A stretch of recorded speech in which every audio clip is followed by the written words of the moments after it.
guys. Just testing some audio right now. Make sure you can hear me okay.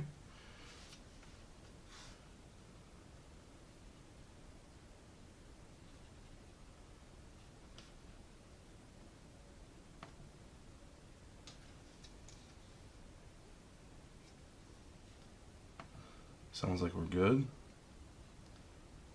Save.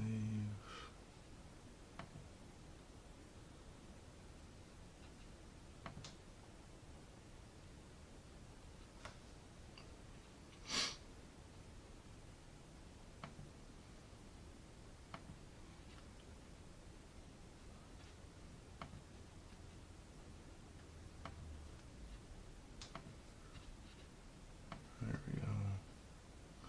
All right. Let's try to get everything set up here.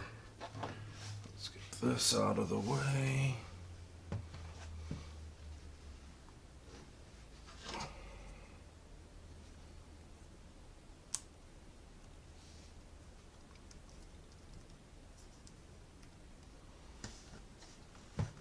All right.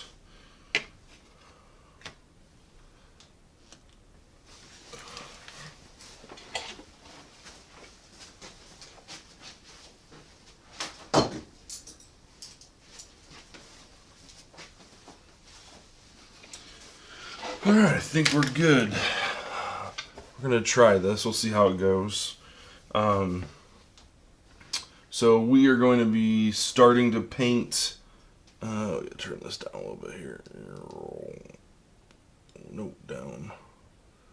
We do not want any audio coming out here. There it goes. Okay. So we're going to start painting the Jaws of the Lion characters here. So I apologize, I'm one-man show tonight, so we're gonna try to do the best we can.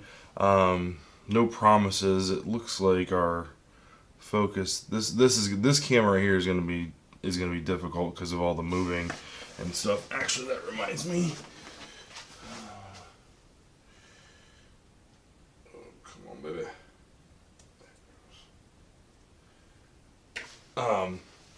So this camera right here is going to be the difficult one to handle.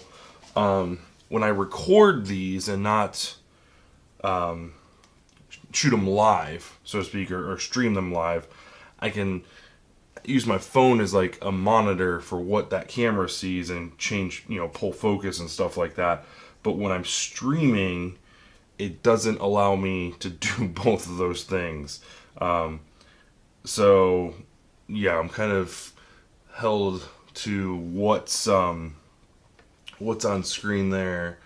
So I'm going to try my best to keep everything in focus. I've got the stream pulled up here so I can see what's being streamed. And then this I'll have to manually change here. So that might be a little weird. But I think it doesn't look too bad. If it's a little out of focus, I apologize ahead of time. I'll try to keep, this looks pretty good here. I'm going to try to keep my, I'm going to try to keep the actual character focused here. So let's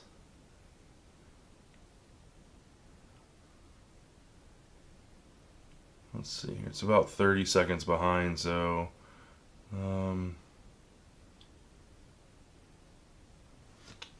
like right there is probably gonna be like the sweet spot. And yeah, so we got both chats pulled up. So I'm gonna try to keep an eye on this. Again, like I said, I apologize if I don't. So yeah, so we've got. So we're painting Gloomhaven, Jaws of the Lion. We've got 4 characters. We've got the Hatchet character. We've got the Demolitionist right here, and she is quite small. We've got the Void Warden. And then we also have this character that I play as, the Red Guard.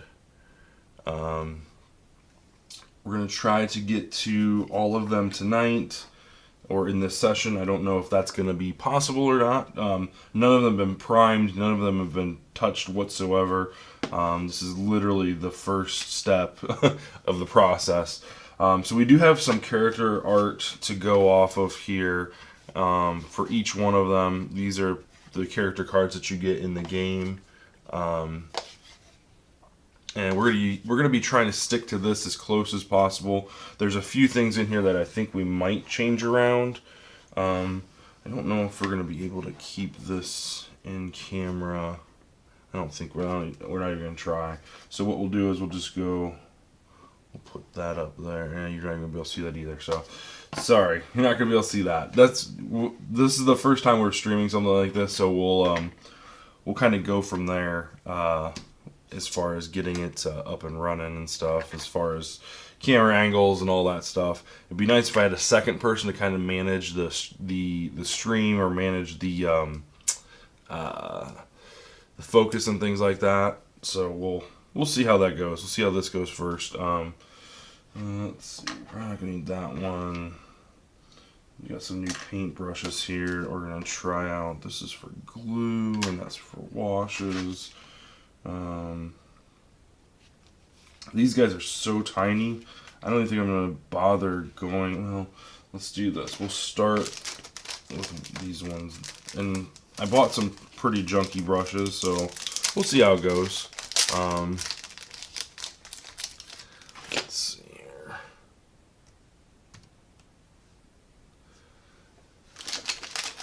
We'll see how it goes.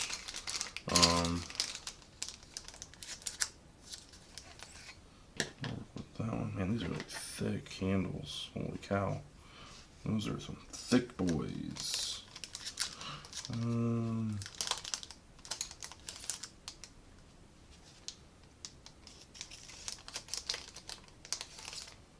Let's go with those two. Alright, so usually what you'll do, and this is by no means a tutorial or anything like that, I've painted a grand total of maybe 4 minis before in my life, but we've got quite a few. See, I've already started. We've got quite a few of these guys to get through in other board games as well. Tons of Mansions of Madness. We've got a few other kind of board games that I'd like to get into. But nevertheless, I am by no means a professional when it comes to this. I am going to make tons of mistakes. I don't know, a lot of the terminology. We're just going to have some fun. We're going to put some paint on these guys. We're not trying to win any awards or anything like that. We're just going to try to bring them to life and give them a little bit more visual appeal than this awful gray color here. So a lot of the times what people will do at the very beginning before they start painting is they will take a file and they will file down like the mold lines and things like that in the actual models themselves. This one doesn't appear to have too bad of ones. There's some like on the cape, on the actual cape here.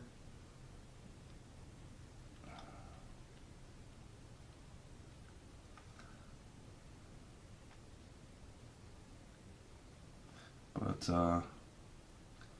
you just kind of run the file along there just to kind of get rid of the bump. You don't want to go too nuts because then you start creating grooves and stuff like that from the file. The cool thing about this one is it's got kind of like a double edge here, so you can use both edges to kind of rotate around to kind of get in the creases and stuff like that, where the other end wouldn't been able to get into.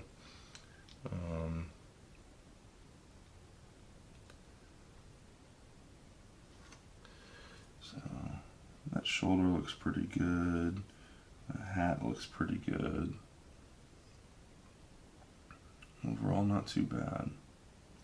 So yeah, so we're gonna start with the Hatchet character. This is the character that my brother John's playing as. We've got quite a few different paints here. We're gonna actually, you know what? I think we might actually base coat them all first.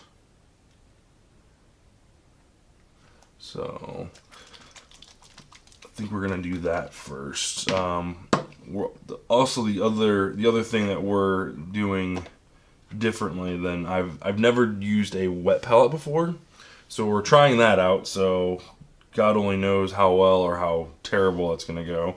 Um, so I think what we'll do is actually gonna pull these off here. No, we'll leave them. We'll leave them on here. We'll leave him on there because I'll just prime him on this, and then I'm just gonna prime them separately. So usually prime with straight black priming model paint, only because it's more of a safety net for newer painters. Like if you were to miss something, and in the cracks or whatever, if you were to miss something, I would rather it be black. That way it would look like a shadow versus a like a white or a gray, because then it's going to stick out like a sore thumb. With a black prime, let's see, I'm already starting to mess up here for you guys. I apologize. With a black primer, it's going to hide a lot of those mistakes that we're inevitably going to make. So we're just going to kind of give a nice coat of black prime here. You don't want it too thick because you don't want to lose a lot of the actual details and stuff like that. You run that risk by putting too much on. So a little will go a long way. You just want to make sure you cover the whole model.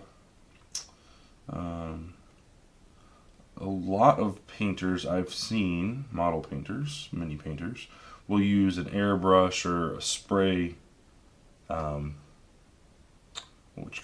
primer. And I haven't quite got that type of confidence level built yet. So, anyway. Just kind of going around, getting all of the different crevices here.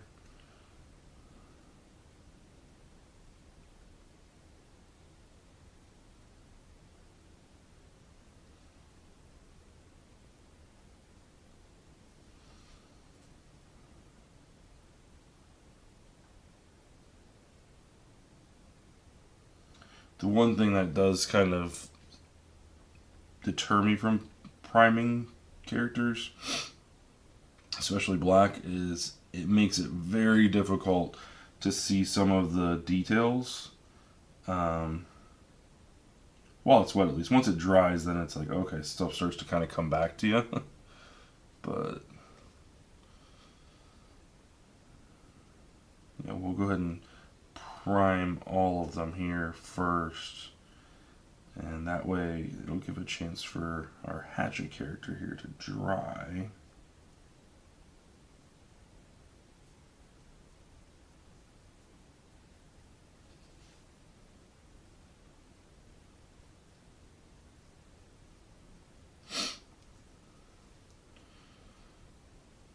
Hope everybody's having a good Tuesday evening. Today's technically my Friday. Started a new schedule last week or the week before. Starting to work 4/10s and working Saturday, Sunday, Monday, Tuesday. So that's new. I haven't worked 4/10s in, oh God, I don't know. It's been,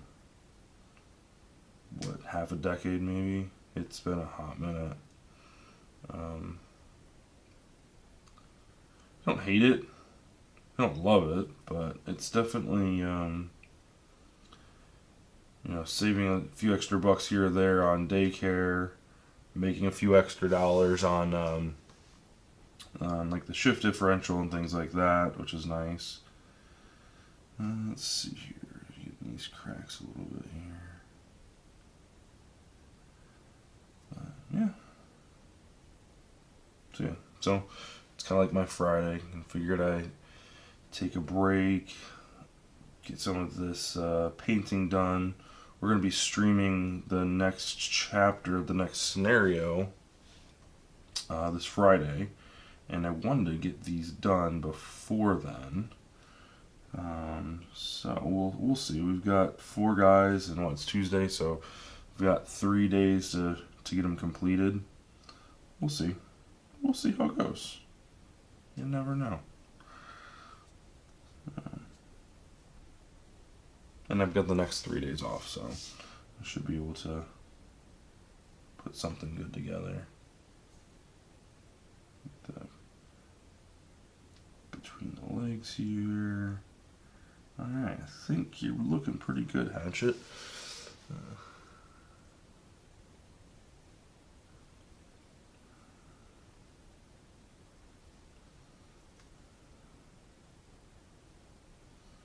One thing about this model in particular versus some of the other ones is there's very little detail in his face, and I think they did that on purpose because they wanted him to be kind of more mysterious type of figure. So they've got like his hat pulled down nice and low.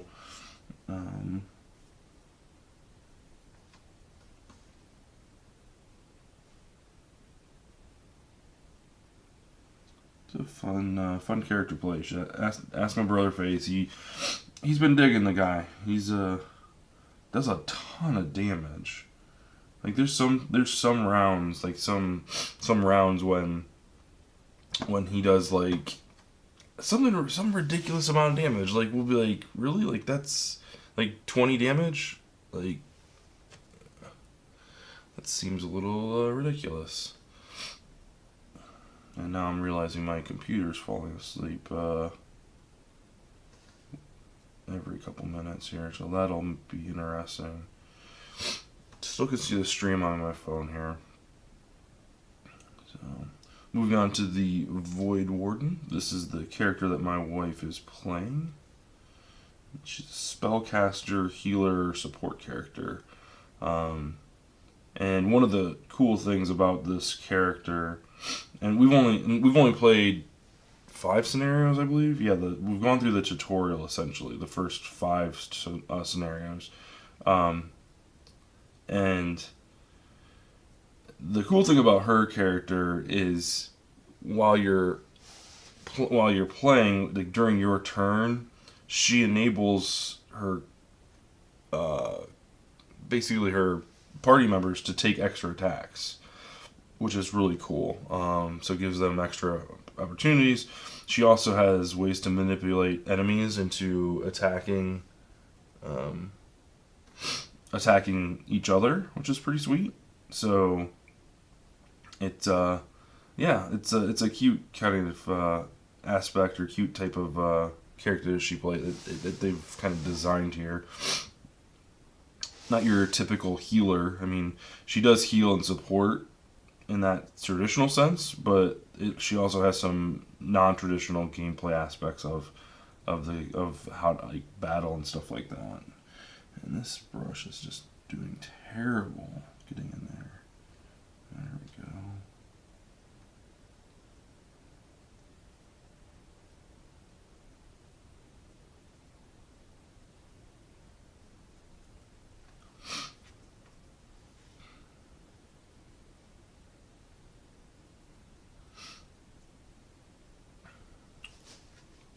Trying to keep an eye on the the viewer to see if it's still in focus. I apologize if it's not in focus, guys. I'm gonna try my best to keep it here.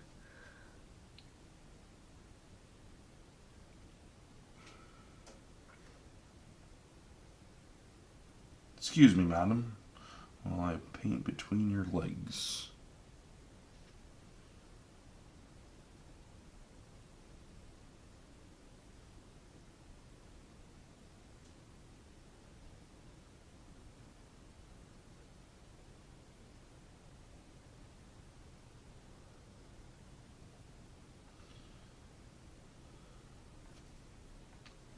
Yep, so anyway, probably probably should share this out too. I didn't even think about that.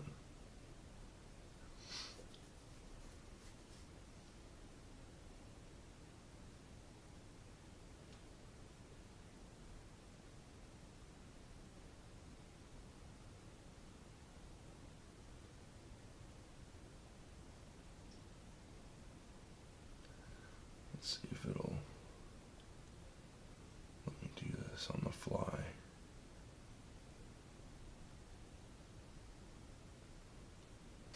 It is awesome. That's fantastic. Then we can fly back here and get back to it.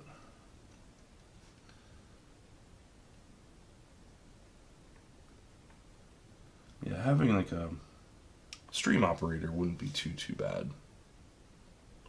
Or someone to keep focus and all that. So might have to coax Amanda into doing that next time.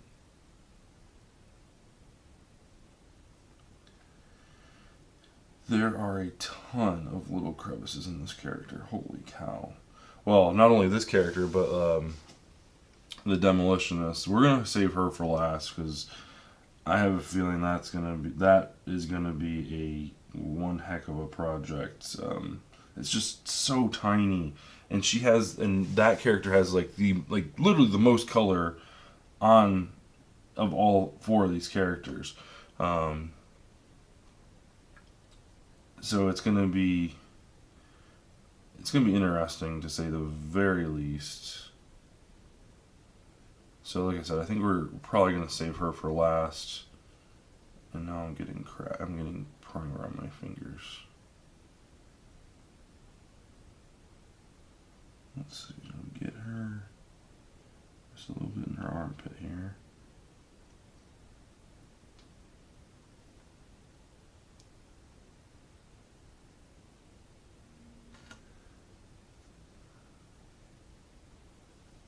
Not too hateful. Let's get the other side of her cloak here. See, this is what I'm talking about, like back in these little crevices here, where it's getting a paintbrush in there, even a fine point one, is going to be difficult for me as a very, very beginner. So priming these black will allow me to just have those spaces assume as shadows. Without getting... So, let's take him off here. Let him dry. And then we'll work on the red guard. This is the character that I'm playing as. He's pretty cool. He's kind of like the tank. He's got quite a few different attack abilities and varying ranges, and then also varying types of damage. I guess I would say some do poison, some do wounding, some are ranged, some are close up.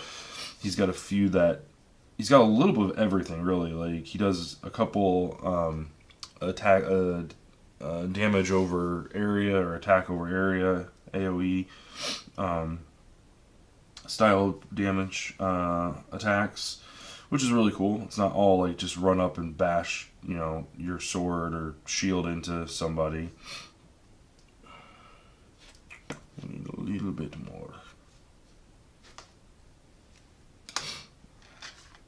Which is nice. It's not like a brainless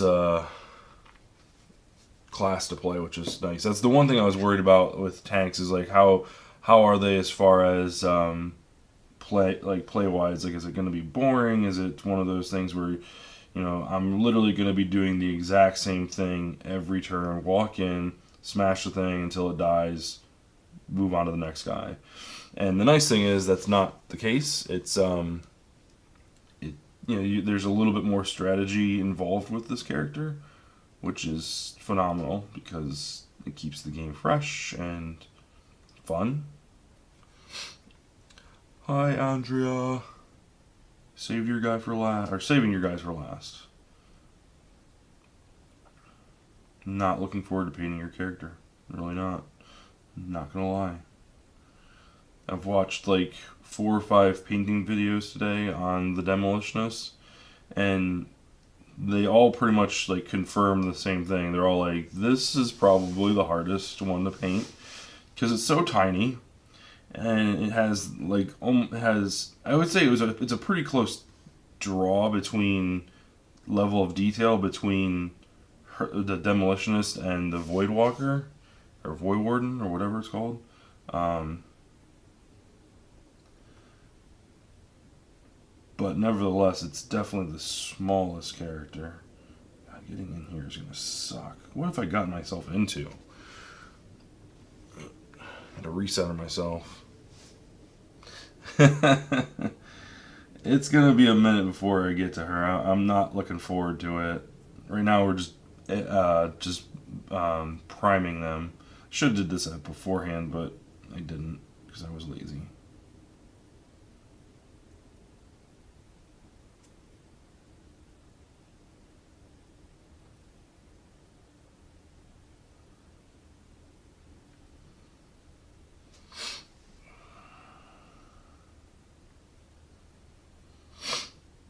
Yep.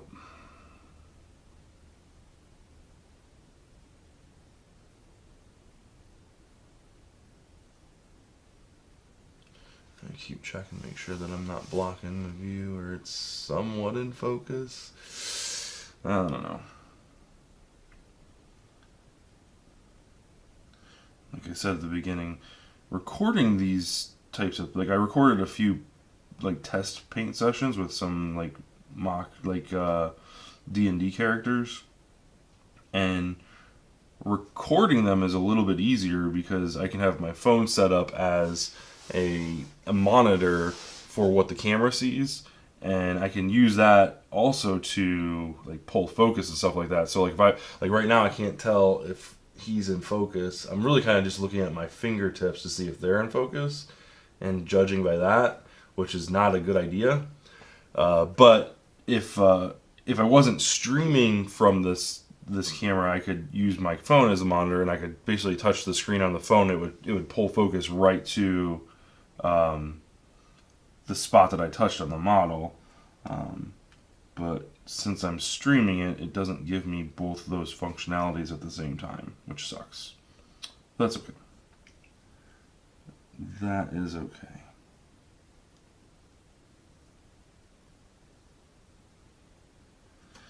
Damn, that is super, super tight in there. His armpit.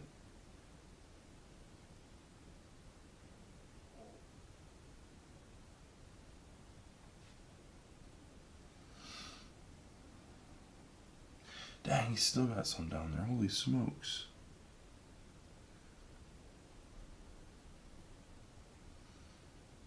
They should have made these characters just a little bit bigger.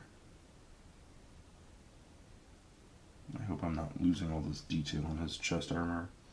It looks like I am. We'll hope once it dries that it's comes back to us here.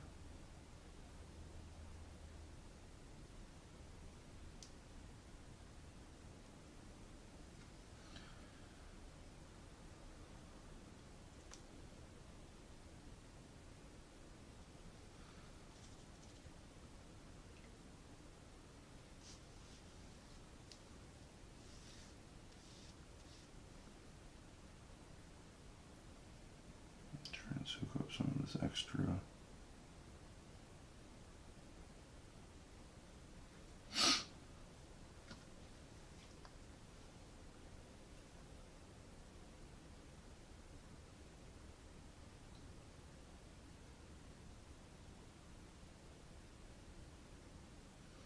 There we go, not too bad.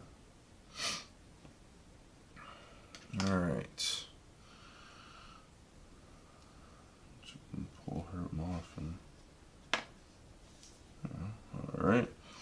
Now for the Demolitionist. This is the character that Andrea's playing as. Like this little goblin thing that has an affinity for explosions. So it is. Gosh darn, how in the hell? I don't know if I'm doing this. I hope I'm not doing this wrong. Like, let's get some. Like, the paint is just. It's very thick, and it worries me. Like, when it goes on. Let's take a look at our hatchet real quick. He looks like he's about dry. Okay, so if you look at the hatchet character, come down a little bit here. He got some of his details came back. So it looks like it's going on thick. I'm trying to keep it as thin as I can while still giving some good coverage, or 100% coverage. But you just like look at it, you're like, oh my god, it's so thick going on. Like, I'm just gonna lose all this detail, and it's just gonna be a giant blob of color and mess.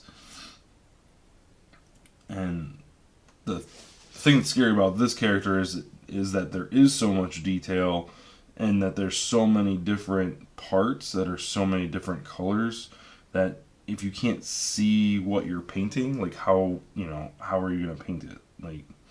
Like her little like boxing glove things have like literally like four to five different colors of pigment. That doesn't include like shading and contrast and stuff like that. And it's just like, oh, we'll see. Also, don't know what I'm gonna do with her little like smoke down here. Not really sure. I'm not sure. Like I said, I watched probably like 4 or 5 different videos of people painting this model, and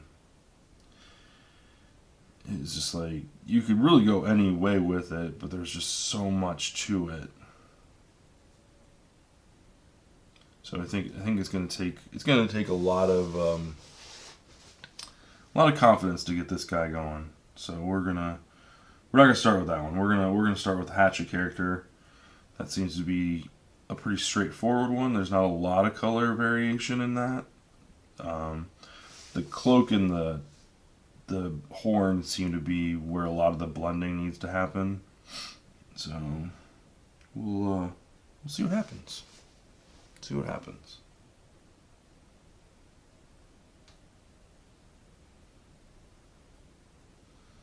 And ultimately, this is to kind of get me prepared for painting the Mansions of Madness characters, which the monsters, those aren't going to be like, I'm pretty confident with the monsters because they're a little bit larger, at least the medium and the large ones. The smaller ones, they're still larger than the actual playable characters. So I'm pretty confident with them because there's a lot of detail, and it's a little bit larger scale.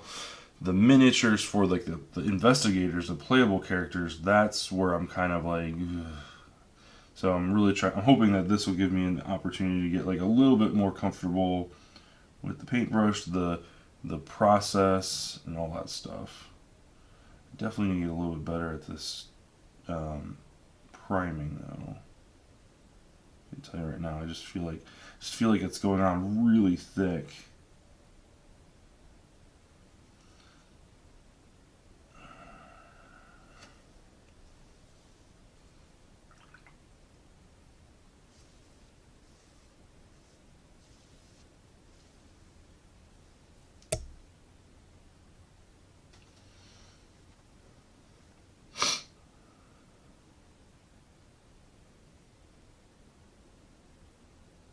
Try to pull some of this pigment off, or some of this primer off a little bit where it's a little bit pooled.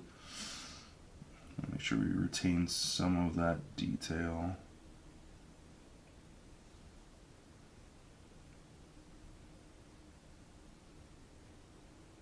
No, not too bad.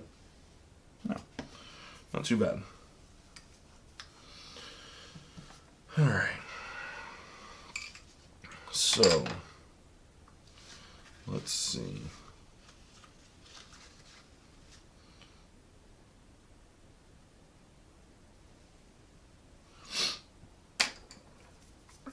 we're going to start with the hatchet character here. Let's see if we can get the without making too much of a mess.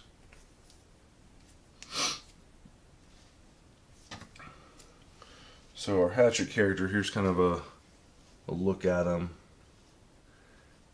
He's kind of a brown mess. He's got a brown cloak, brown boots, brown belt, brown shirt, brown pants, brown hat. His axes are brown. Like, there's a lot of brown. So we're going to try to mix it up a little bit. And let's see here. We've got a couple different colors that we're going to use to kind of give us a little bit better color variation. So let's see here. So we've got silver and gunmetal gray for like the axe heads and like his buttons. We have a old gold for his he's got like an emblem on his shoulder for holding his like poncho up, and then he's got one on his belt buckle. Let's see here.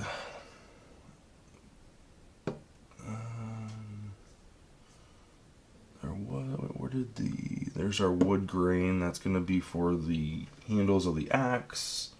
We've got a leather brown for his leather and cloak and his boots. As far as his skin goes, he's kind of like a gray color. We've got this blue pale that comes out. It comes out gray. I think this London gray is gonna be too gray. It's gonna be too dark. So we might use a combination of the two of these for his skin tone or his fur. Let's see here. His jacket or his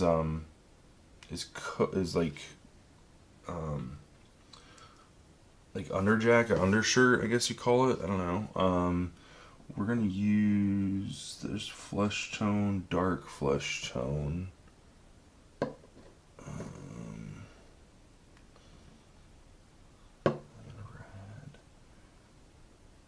Flat red. We're gonna use a flat red for the handles. The one deviation that we are gonna go off of is with the flat red. The handles are brown. That the end of the handles are brown. They've got on the miniature. There's a little bit of discrepancy between the miniature and the actual artwork. The miniature, they've got like a little kind of like a ball head almost like on the bottom of it, whereas with the miniature they don't have that. They're just straight like kind of wrapped handles or whatever. So we're going to distinguish that change in material. So like the actual handles will be like a wooden brown, but the bottom part of it, like that ball head, is going to be this flat red color. So that'll give us a little bit of color variation. As far as his undershirt goes, we might use a medium flesh color. Because it's almost like it's like a yellow, like a dark brown yellow. So we might mix in a little bit, but I didn't want to use brown because it's just gonna fade into the rest of his stuff. So I think this right here is probably what we're gonna go with. I think we're gonna go with this medium flesh tone. Is a darker flesh tone. So we might use those as like a highlight and all that stuff. So I think that might be good. So here we go. So the first things first, we're just gonna kind of stay on project here and start with base coating. Then we'll add. We've got a couple different washes here that we can add to put some shadows into the base coats, and then we can start adding in like highlights and midtones and things like that to bring back out the colors that we put. I'm gonna be perfectly honest with you guys. I am freaking nervous about this. Like, I didn't get her. I didn't get her base. I gotta put her base on there. I am just a little nervous. I mean, you can always like strip the paint off these guys, so it's not like when while you're painting, like it's forever. But it's one of those things where it's like, man, I really want this to turn out well, and I want to do a good job. And you're kind of, I don't know about you guys, but when I get that way, I kind of procrastinate a little bit, and I find myself just going, well, you know what, we'll just wait a couple more weeks, or keep pushing it off, and oh, it's just kind of get a little anxious right now because we're about to actually about talked about doing this for so long. It's just like, all right, now it's time to do it. So I guess we just start with the leather, right? That's the majority of this character is just the leather cloak. You've got the boots. So we're gonna probably hit. God, these things are thick. The boots. We're gonna hit the jacket, like this, like under jacket here. He's got his cloak, his hat. We'll probably do the quiver in a couple different tones. So we want it to have a couple different variations of brown in there. And then the bill of the hat. So, alright, well, I guess there's no time like the present. I really am not a fan of the thickness of these brushes. Is there... Yeah, I don't really care for how thick they just feel really thick in the hand. That seems really big too. There's is there another size down? Because these guys are just so damn small.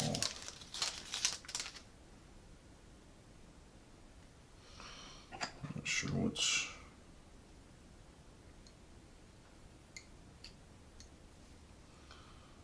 Okay, let's go this way.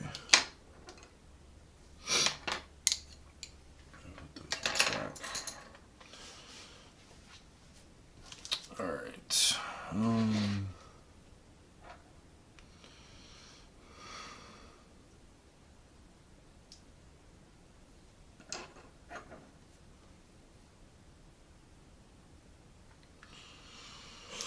Alright, let's do this. So we're going with leather brown.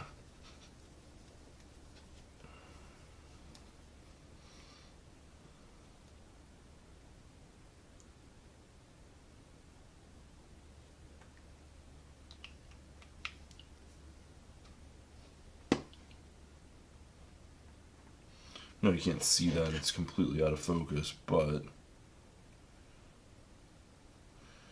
And we gotta thin our paint a little bit here.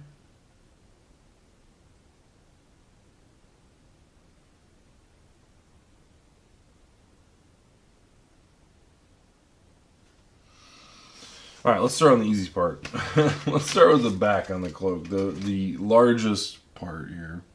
Let's just kind of start. Here we go, guys. Let's do this. I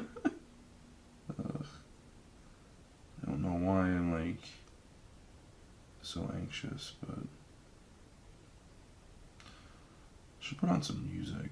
Although you guys wouldn't be able to hear it because Facebook does not approve of music. That's one thing I gotta figure out when we stream to Facebook. They like to mute parts that have music, but the music that we play in all of our streams is we own the license to. So we need to figure out, like, who do we talk to, like, to stop that from happening, where it's like, oh, part of your video has been muted because of copyright claim, like a possible copyright claim. It's like, well, we're not playing like top 40 hits, we're playing stuff that I've purchased, like, to use in like wedding videos and online videos and things like that. But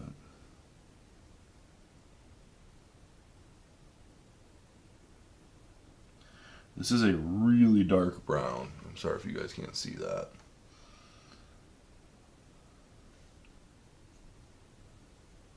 I wonder if a top-down view would be better than kind of like this over-the-shoulder side shot. I don't know. Tell me what you guys think.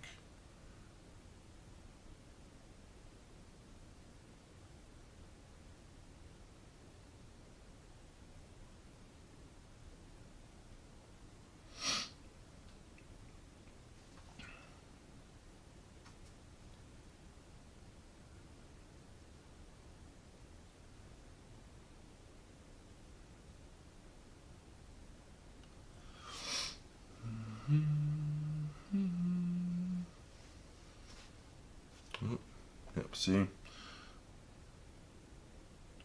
Having someone like in my ear like, hey, can't quite see the model. You can see your knuckles just fine, but we can't see the model.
This is going to take some time. Holy smokes. A little too much there.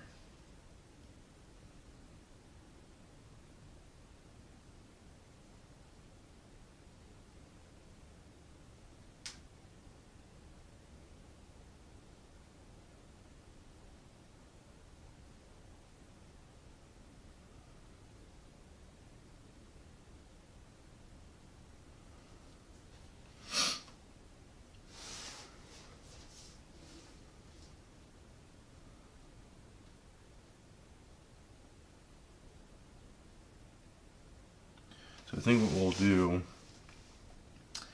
is I wanted to have at least 2 tones in the quiver here. So I think what we'll do is we'll paint the whole thing this leather brown, and then go back with a lighter brown and paint this cross hatching or whatever it is, to give it that 2 tones. The darker brown is on the inside, like further in. So that's the plan. We'll see. Can't really tell the difference, can you, on camera? Yeah. Sorry, guys. Like I said, first stream of doing this. Many more to come. So, hold tight. It's a learning experience.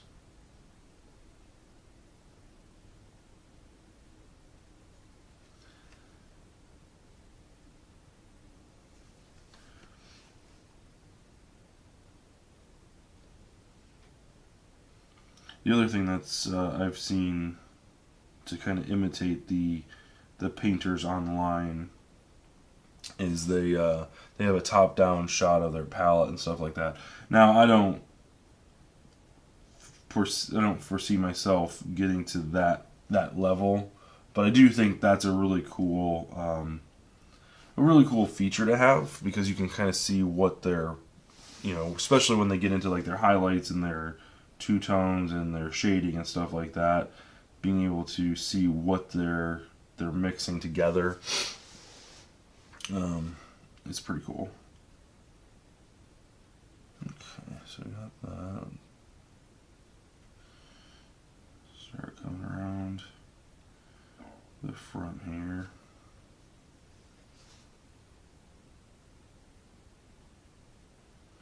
I think this is a pretty cool model. I like this guy. I wish the face had a little bit more detail, but I have a feeling that because of the size, like, it just didn't make much sense. Like, you're not supposed to be able to see it anyway, so. Sorry, guys.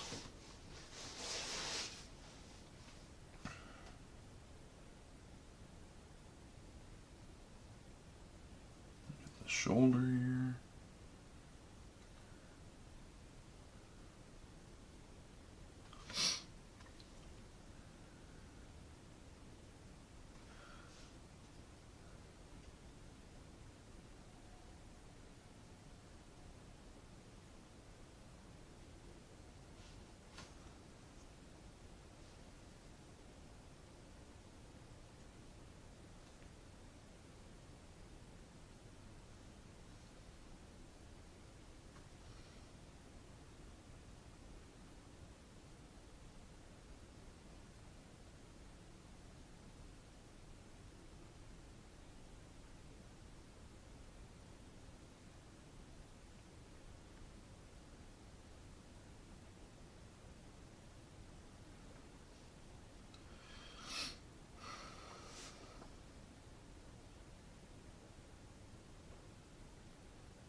So going back and kind of getting the parts that I missed here.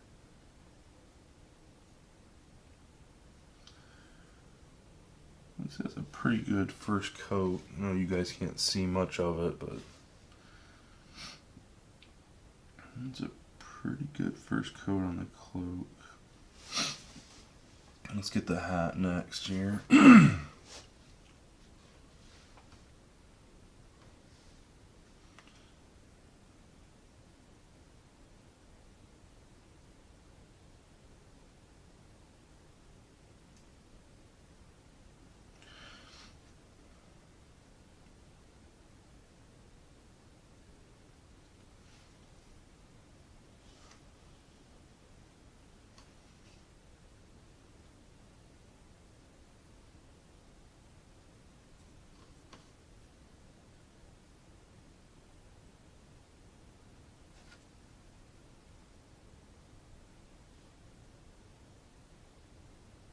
Oops, a little bit of brown on the horn. That's okay, because we're going to go back over that.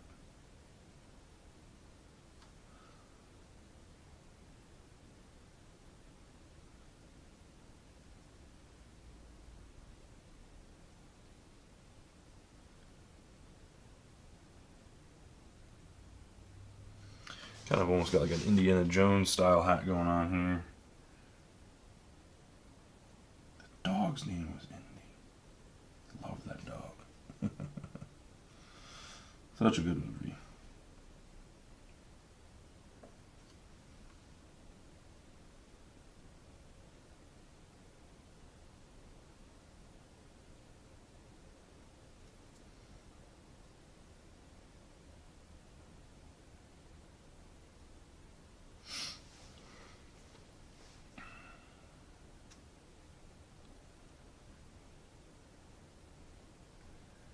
Tell you what, this is a dark shade of brown. very dark.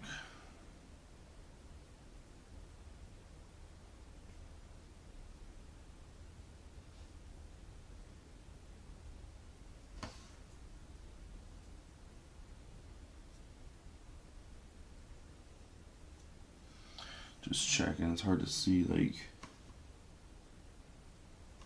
what's it's so dark. It's kind of almost hard to tell what's been painted this brown and what still has the prime color on it. Gotta get like the rim of the hat here.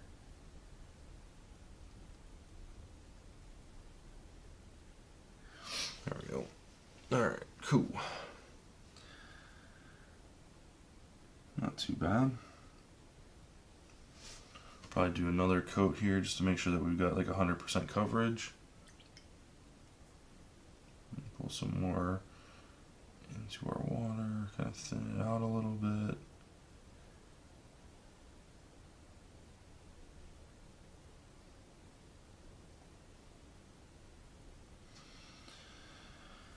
And then start back from the beginning.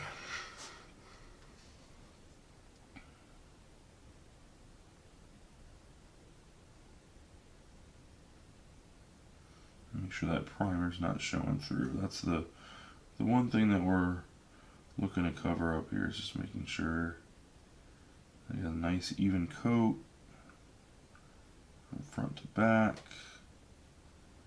and you don't get like this like black showing through. Well, eventually we will kind of shade it so it'll have that similar effect, but it'll be more controlled. It'll be closer to like in between, in these wrinkles of his cloak, where we want the shadows to show up, not just randomly because we didn't put enough paint on the model.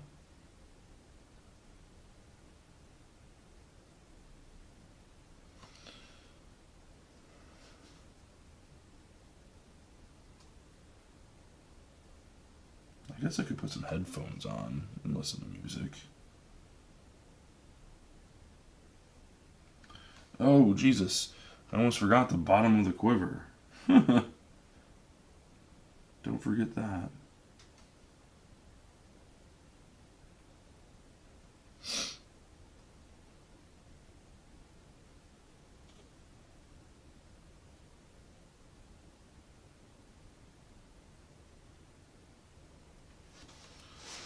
There we go.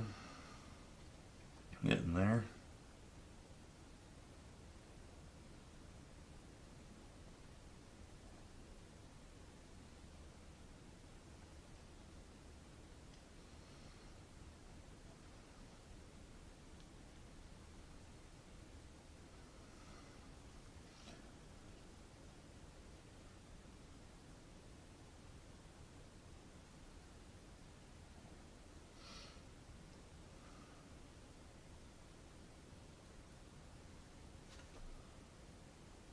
I just love the fact that this guy's got a quiver of axes.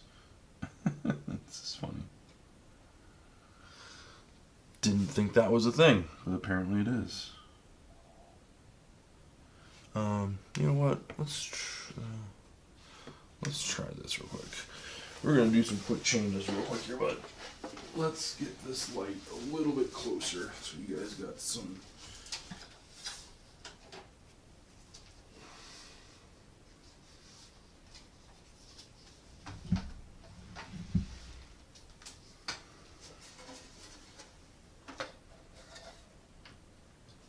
There we go. How's that?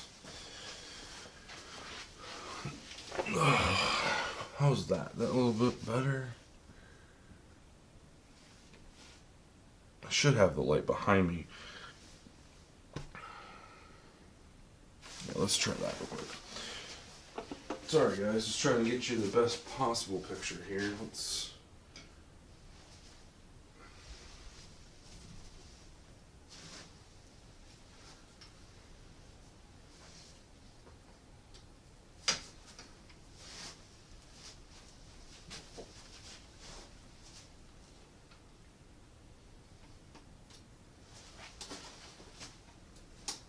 the studio light all around here.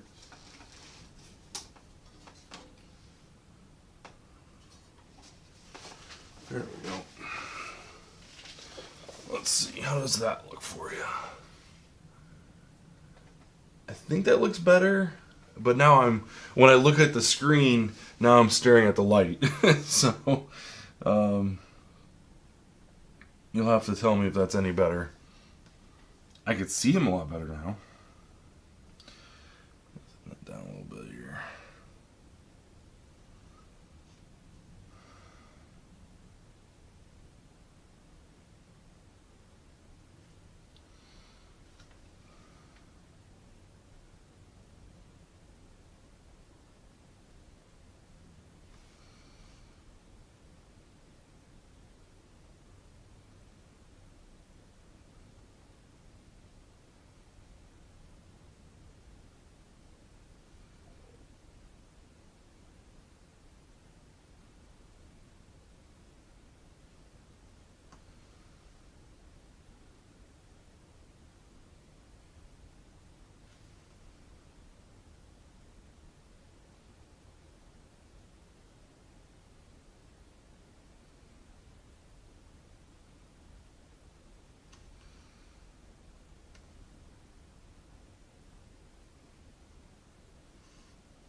So I can already tell that I'm enjoying using this wet palette a lot more than just kind of like a flat palette, or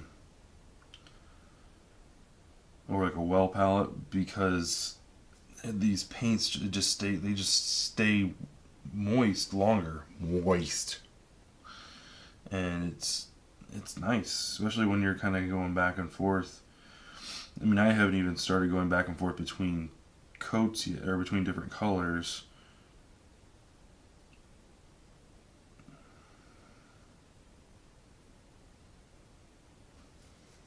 Whoops, sorry guys. Sorry.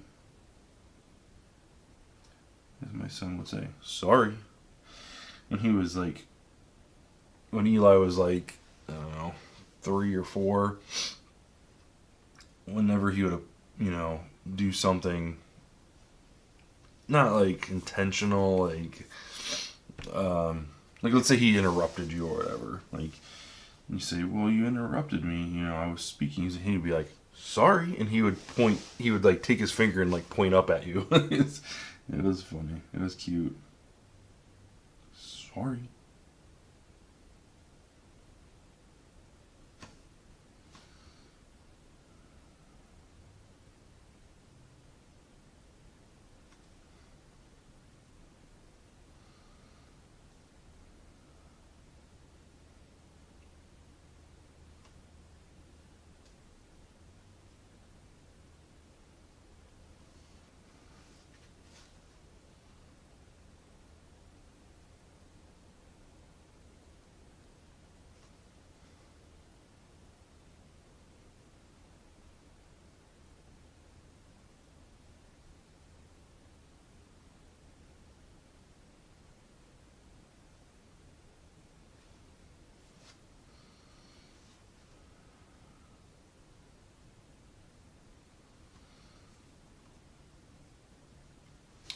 I think that looks pretty good. I think that looks pretty good. A little bit back in here.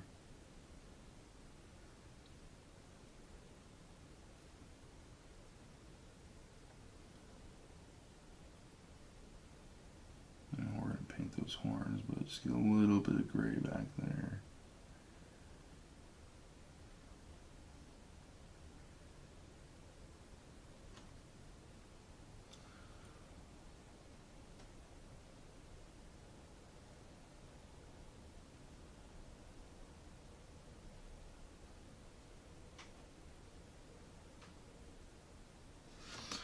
There. That doesn't look too bad. Got a little bit It's weird because you see like these little crevices here. You just kind of overlook. Get right underneath his chin. There we go. Not too bad. Not too bad. Alright. So we got kind of like a first base layer down on his cloak, on his hat, quiver. Let's hit those boots real quick here.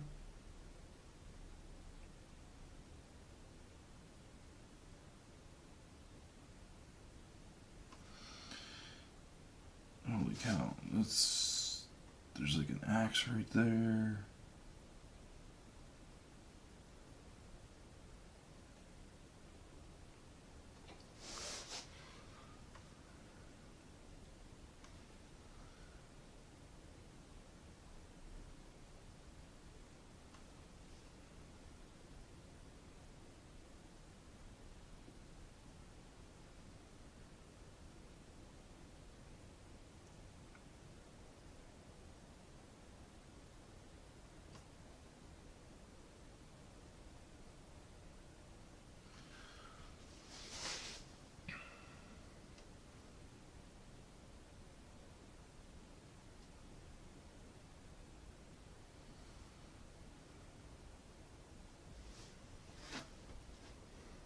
Oop, sorry guys. Keep trailing off here and cutting you guys out of the frame here. See, I just did it again. I'm going a little too high. There we go.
Now we're starting to kind of get up into some details here. So we've got like his boot. We've got his thigh, which is going to be like a grayish color. We've got his cloak back here, which is the same color that we're painting now. So we can kind of transition that in right now. And then we've got a couple axes.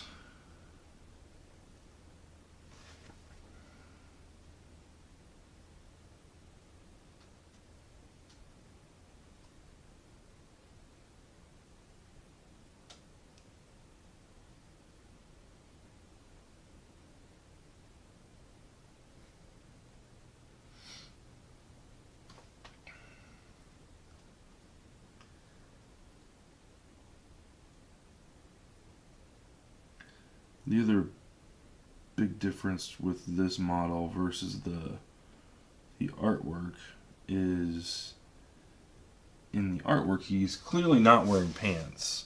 Now you can see his gray fur. He's got this like long tunic looking thing on underneath it, but they've given him pants for the model. But what we're gonna do, and what I think a lot of people did, is they painted his pants gray. So it's still the same gray that his fur is. So they look like pants, but they're painted gray like his skin or his fur. painting back here. Get the inside of this, inside of the cloak here.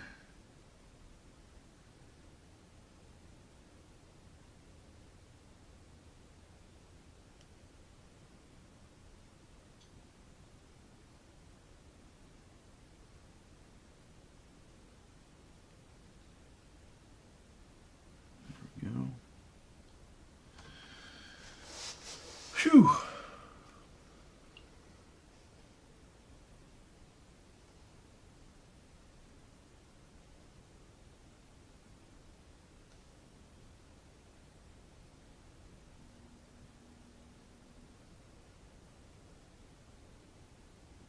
Another axe blade. This dude has tons of axes.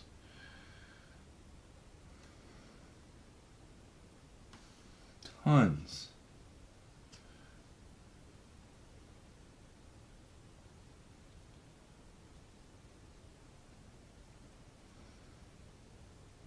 Okay.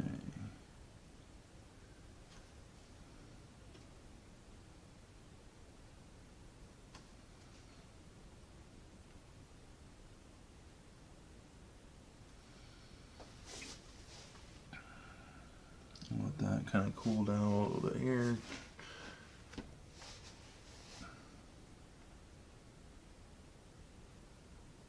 Just making sure we didn't miss too much of anything.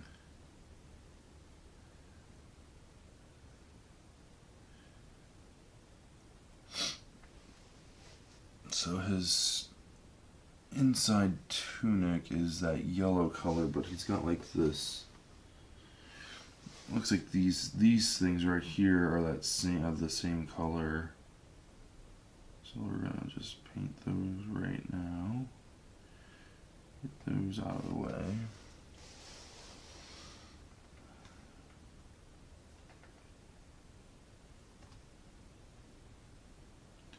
Let's get a couple more axes over here, so I'll be mindful of those.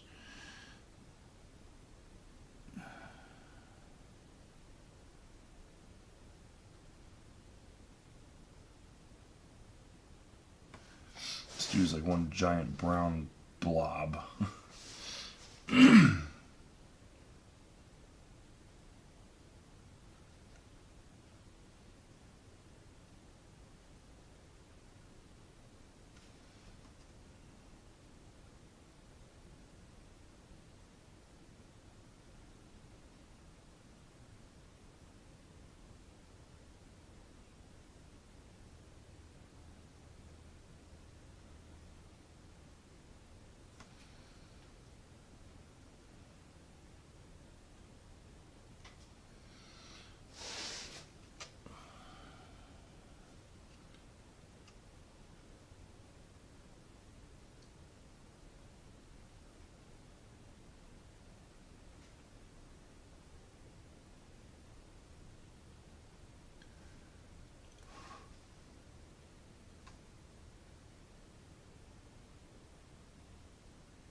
Not too bad.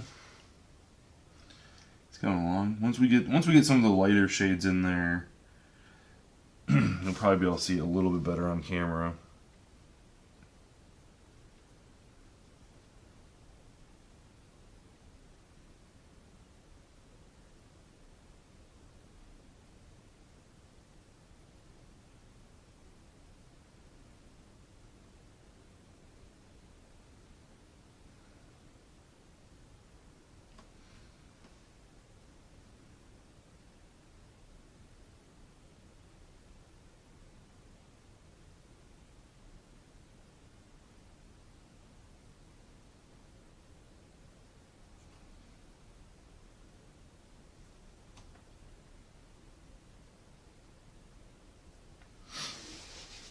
Go.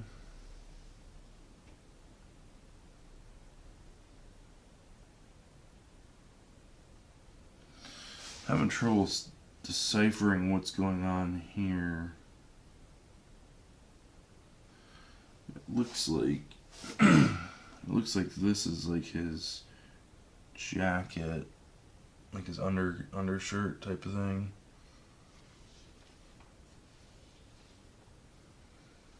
And you got his hand. Alright. Not too bad. So we hit the boots one more time. And then the cloak as well, just to make sure we got enough coverage on it.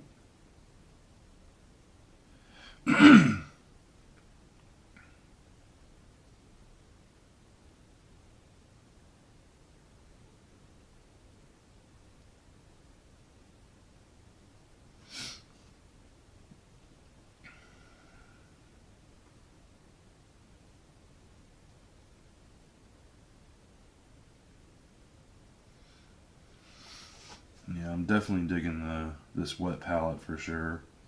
Converted. I will never use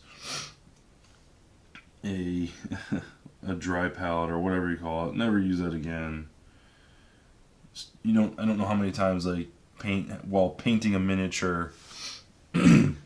I had to reapply the same paint that I was working with because it dried out while I was painting.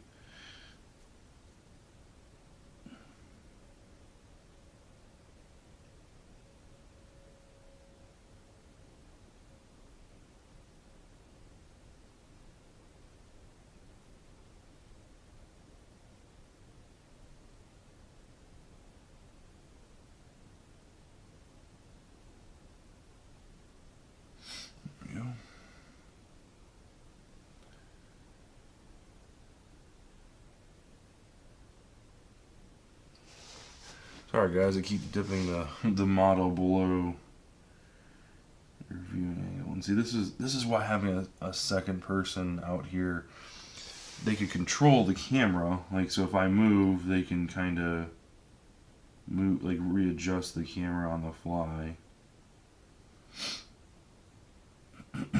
So, if you would like to be my camera operator, shoot me a message. Can't pay you, of course.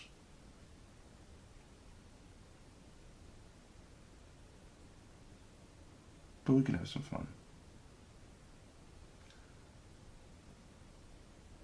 Speaking of having fun, we've got our Ball and Chain podcast will be coming back shortly. We started back, took a little bit of a hiatus because of some personal issues and time, scheduling conflicts and things like that. But I think we're going to be able to get back into it.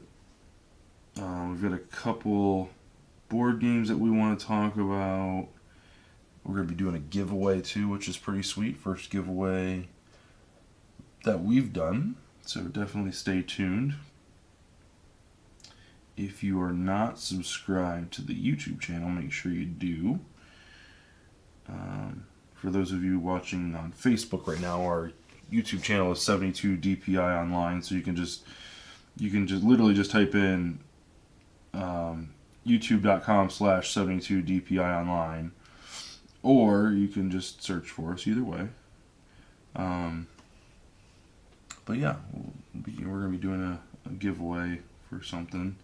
I don't want to spoil it because this was kind of Amanda's find as far as the game's concerned, and so I want her to be a part of it when we announce it. So we'll be coming back probably within the next couple weeks. Definitely, if not at the end of February, definitely in April, we'll probably be making our return.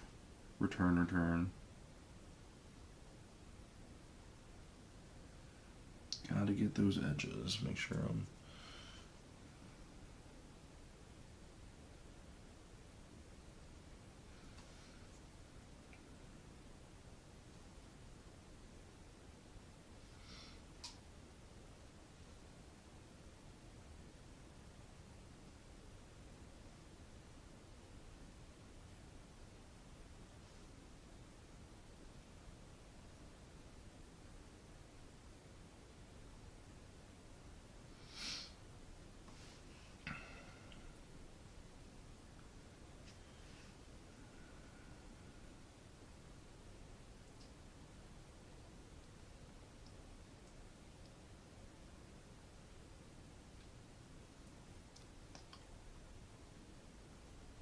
assuming this back here is cloak.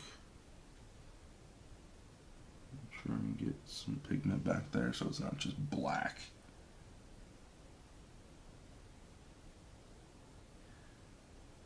Just trying to get this after the axes have already been painted. That ain't happening. No, it's not happening. This right here looks like it's part of the same tunic. And so is that. We'll leave that center part for his shirt, that yellow shirt. We'll leave that for that.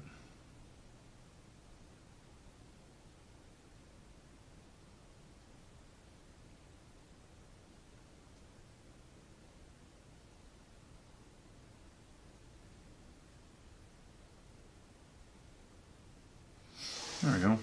Not too bad. Not too bad at all. Let's see, make sure I get the boots. A little bit of a step right here. There we go.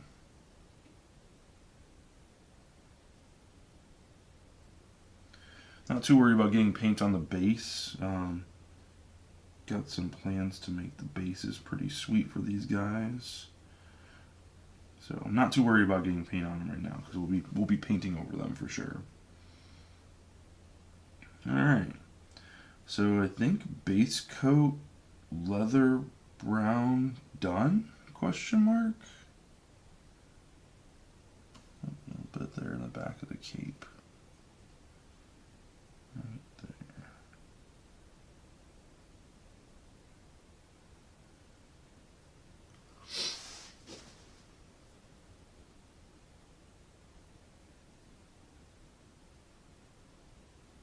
Looks pretty good. Not too shabby. All right.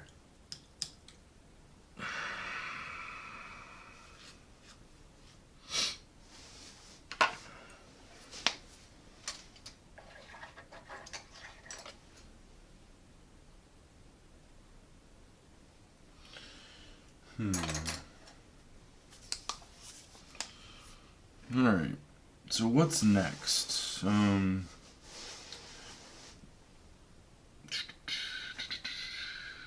see. We could do gray, get the face.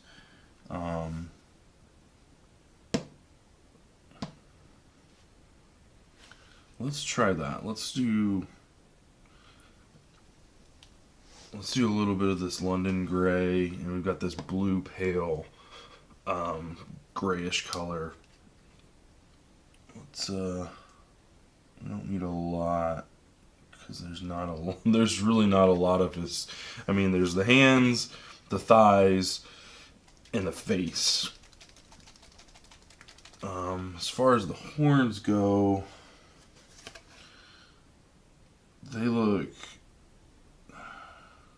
a little gray at the tips, and then they fade into brown. But I don't think I want to put too much more brown into this guy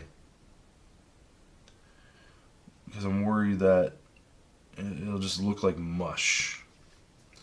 And I don't want it to be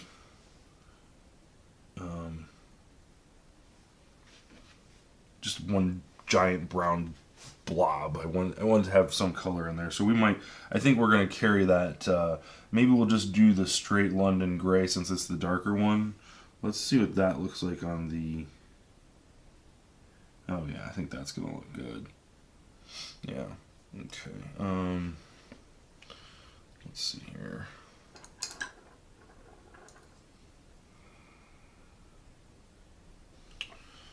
I need a thinner brush. I need to do a little bit more research as far as brushes go because I'm not really familiar with like the different sizes and stuff. So I'm not really sure, this one's pretty small. It says 10/0. Let's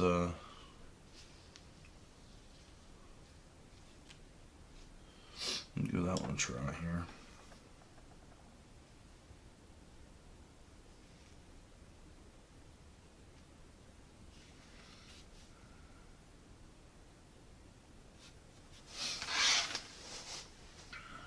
Let's see here. Make sure, at least in frame. I can't promise that we'll be in focus. Apologize in advance.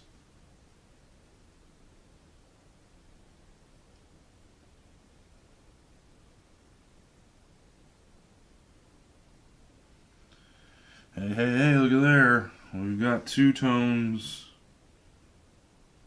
I guess not two tones. We've got multicolor. Not just brown in primer.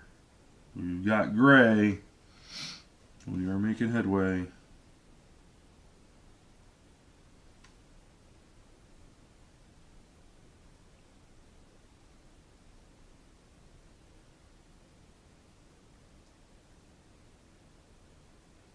I wonder if these characters have hats specially made for them, since they have the horns that come out of their head through them, or if they just buy regular hats and just like stick it on through and like let the horns like just pierce through the hat.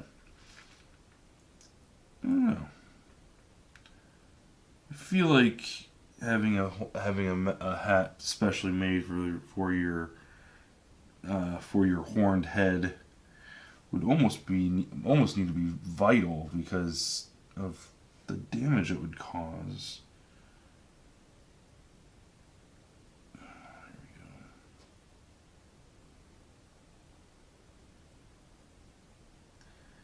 Need to remember to breathe while I'm painting. Like hold my breath like, and then I just stop breathing, and then I get a little lightheaded there.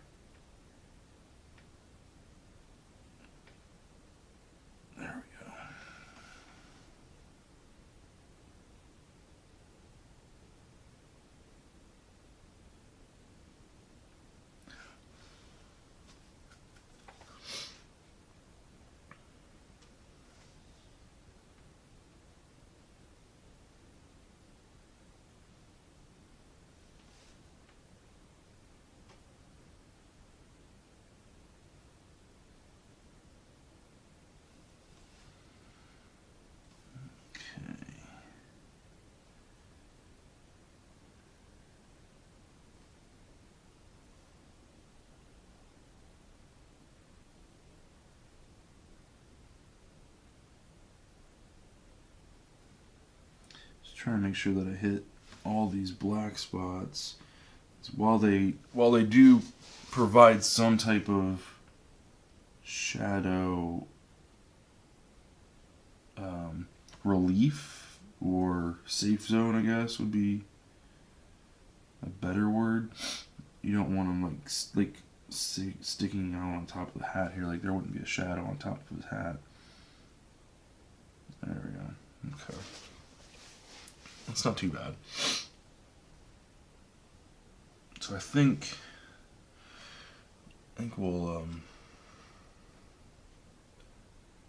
let's go with a little bit of this we're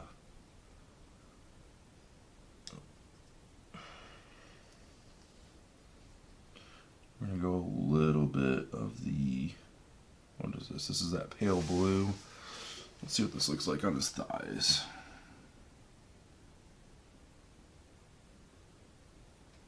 Because the other thing that we don't want to happen is we don't want it to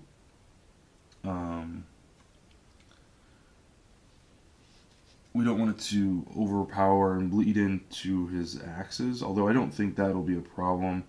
The colors that we're going to be using on the axes themselves, one of them's actually I think the silver, yeah, the silver's got a little bit of like metal flake in it too, so the light will catch it differently than these actual matte paints.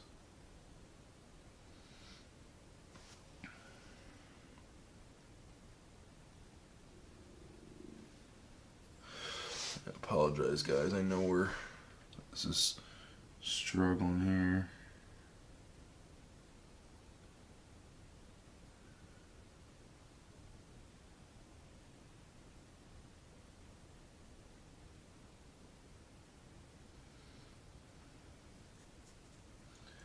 Yeah, I think that'll work. It's a slightly different color than his horns. The horns are going to be darker, one of those super dark.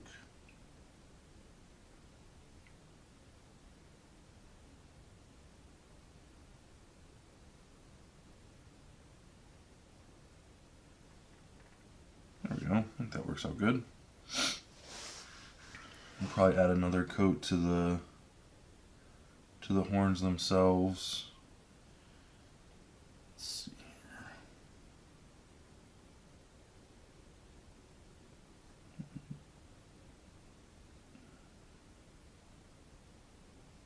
Trying to decipher what is axe and what is fur.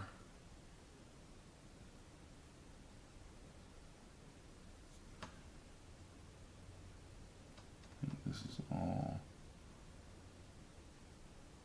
Oh crap. Oh well, we'll have to go over that. Got a little bit of this pale blue gray on the boot. That's okay though.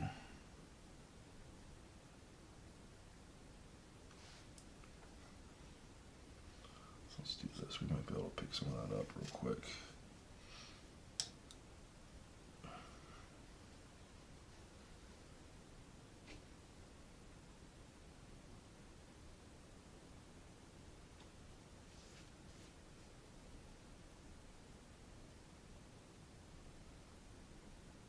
There we go.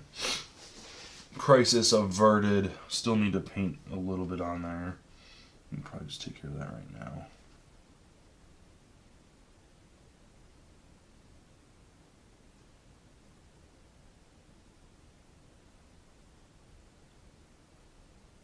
There we go.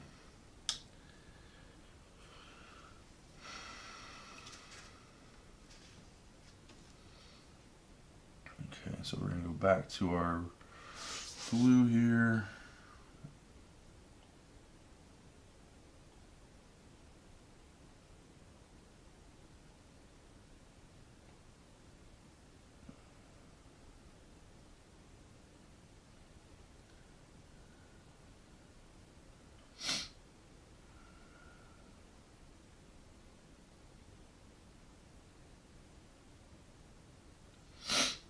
There. Not too bad. Not too bad at all. Now it does look like there's supposed to be a little bit of his fur showing up right in here.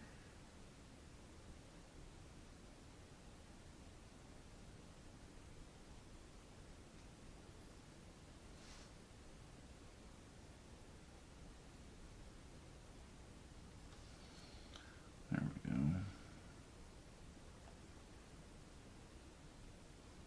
Can't tell if that's part of his. I think that's part of his leg.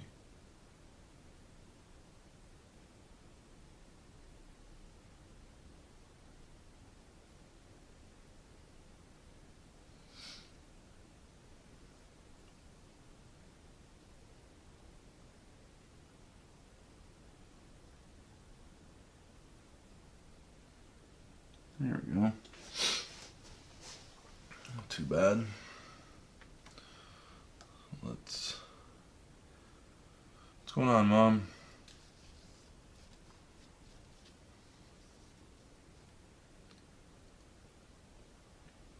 Let's grab a little bit more of our London gray. Grab a couple more spots here.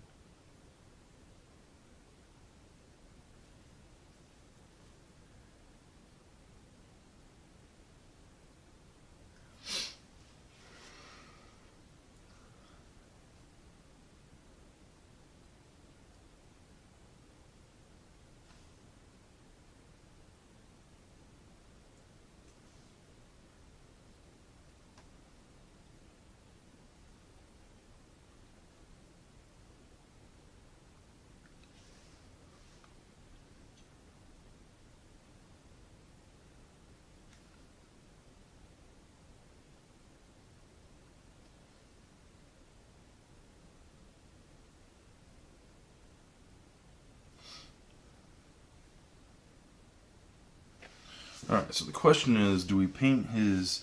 I guess we should paint his face the same color as his thighs, if that's what we're calling his fur. So let's just kind of jump in, I guess. A little too much on there, but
grab some of that off his face there, kind of try and bring back some of that detail.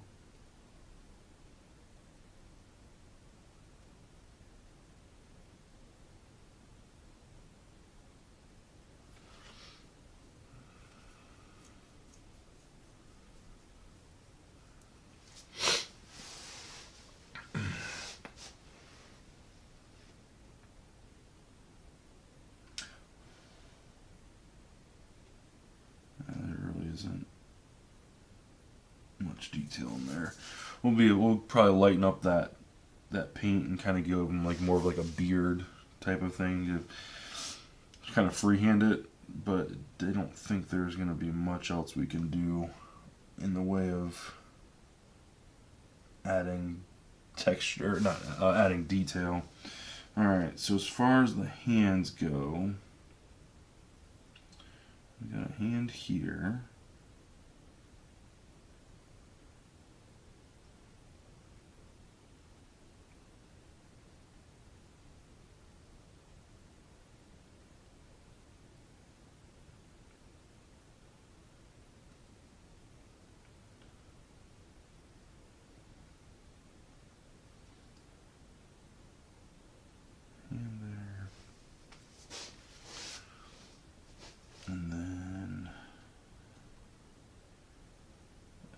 Here.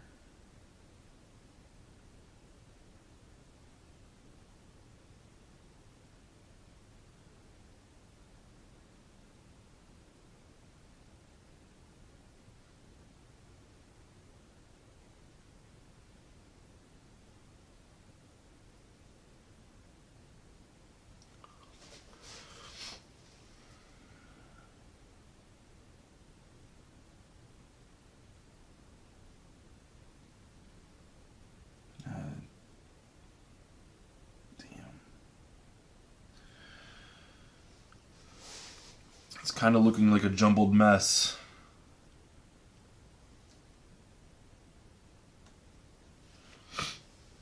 Trying to figure out where shit ends and shit begins.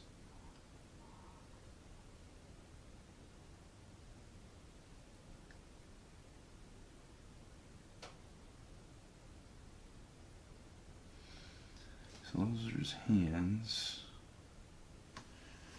Let's try and get like a little bit of his finger here.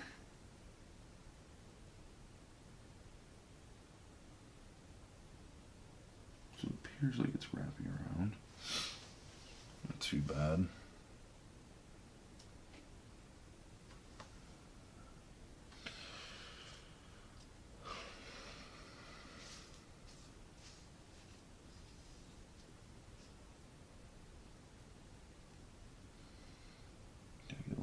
This brown here, kind of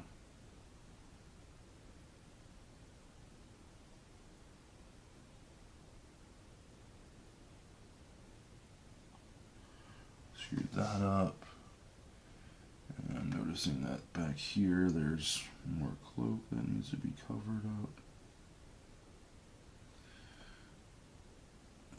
So that's an axe.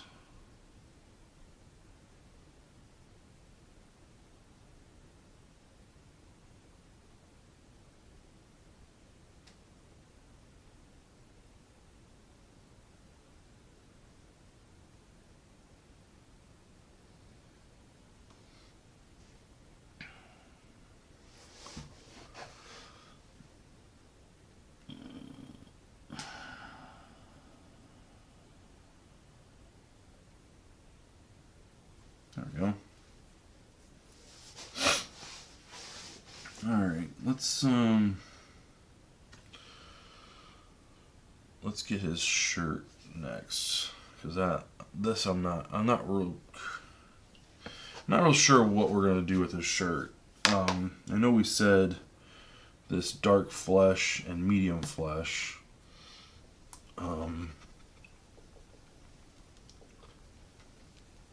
We'll see. We'll see what this looks like.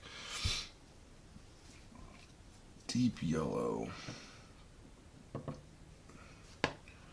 That might be too bright.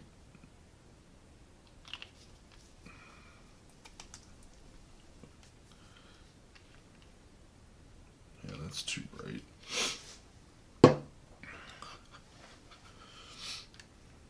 Let's see what this looks like. We don't need a lot. Yeah, I think this will work.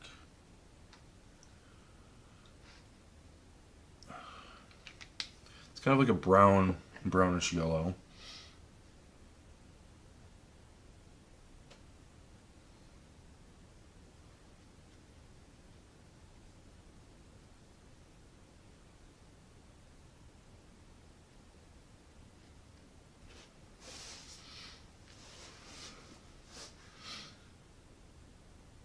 Okay, so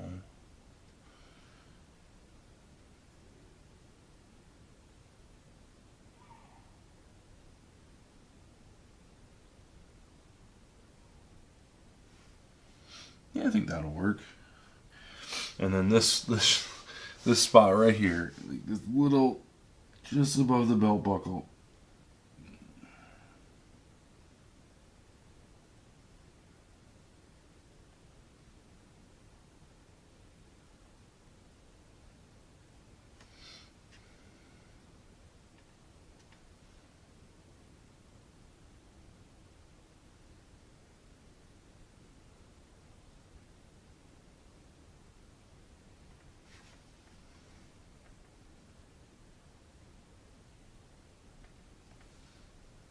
Okay, there's that, and then you see this right here.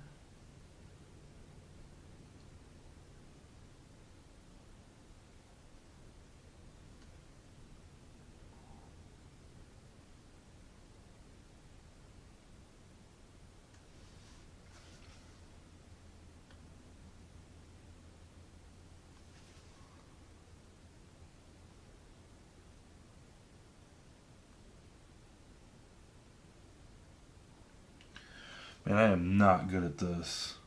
I am not good at this. Ugh.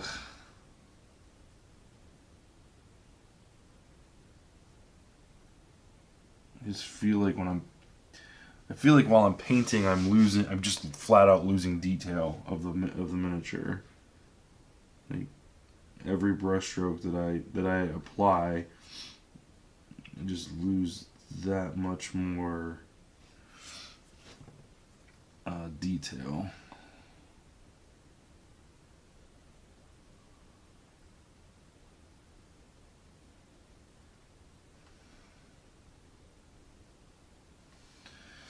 I'm going to try and get the brim of this shirt. There it goes. That's not too bad. There we go. A couple little spots here I need to fill in. Come on, get in there. Yeah, I think this brown works good. I mean, clearly if it was a human, Probably not so much because this would be like this would be their skin tone.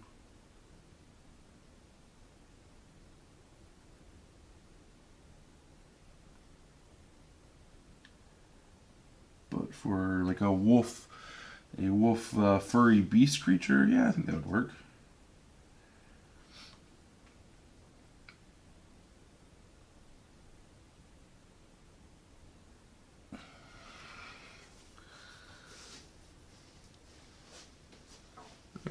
Not too shabby, right? Not too shabby. Get a little bit more in that crevice above his belt buckle there.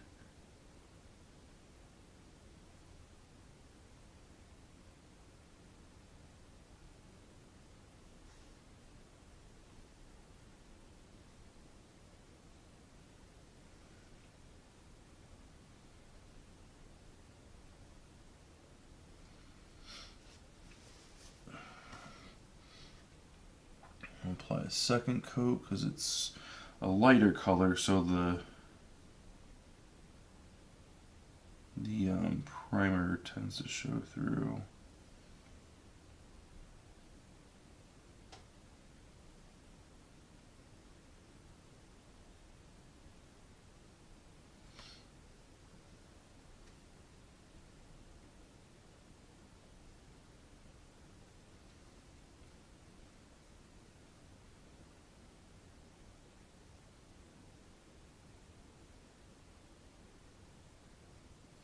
That didn't turn out too bad.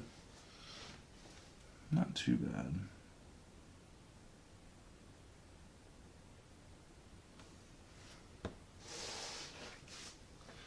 There's a couple spots here with the brown, the leather brown that we got to come back and hit.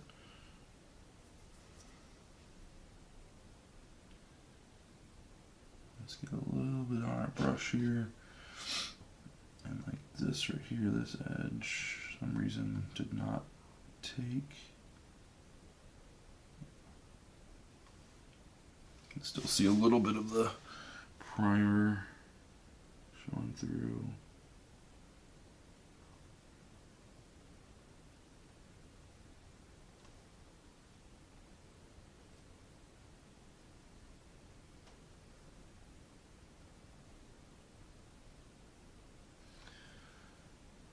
There we go. Get the base coat down and we can start having some fun with like the highlights and stuff like that, the metal.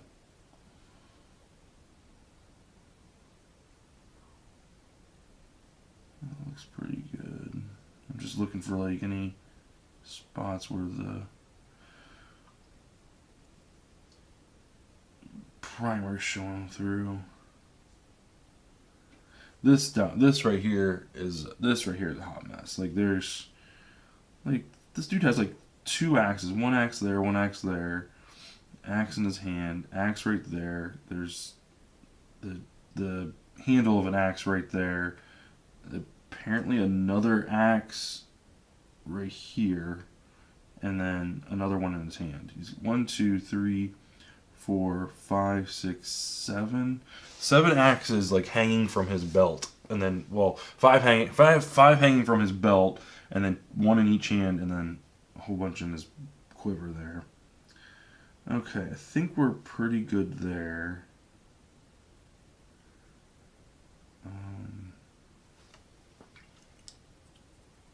What should we do next?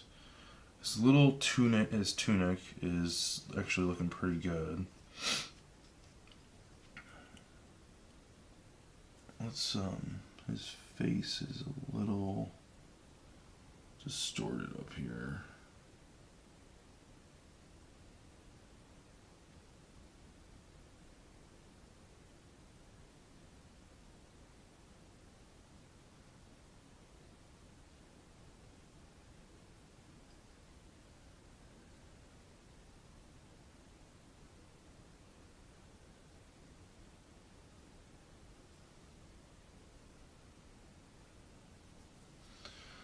A little bit of brown on his lower beard here.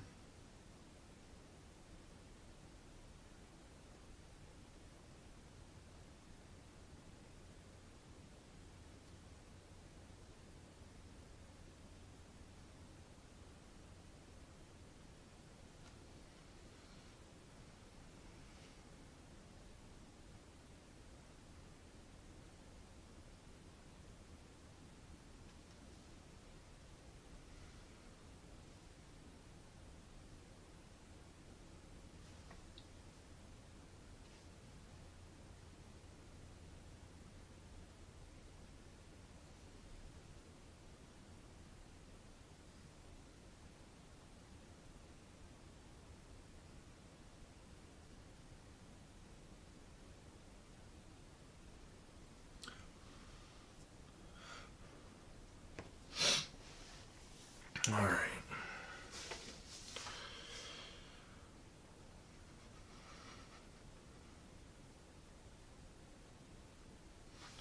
So what's next for this guy? Definitely want to get the rest of the base coats down. So we can do, we've got our wood green brown.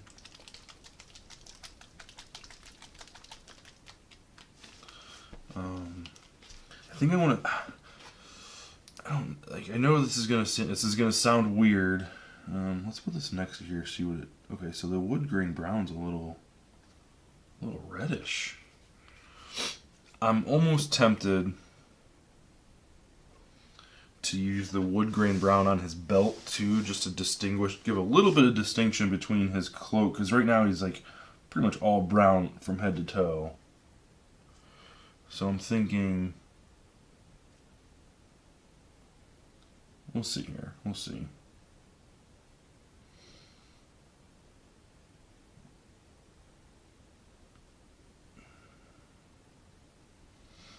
Okay. Let's start with these ones in the back here.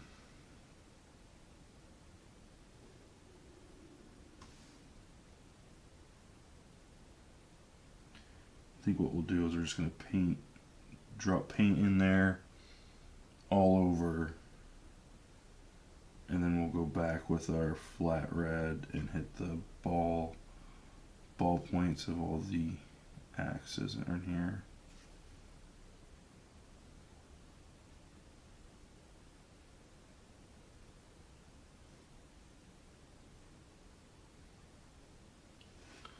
Oh, sorry guys. Sorry.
Alright, here we go.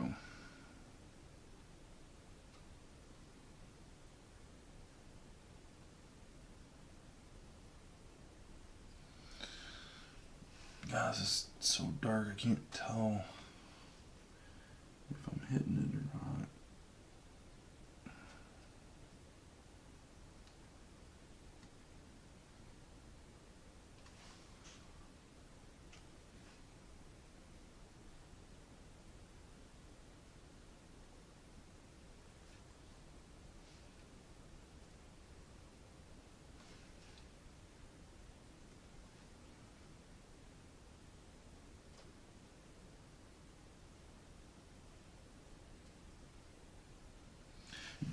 This goes on so dark. I'm hoping when it dries, it gives us a little bit more of a reddish brown.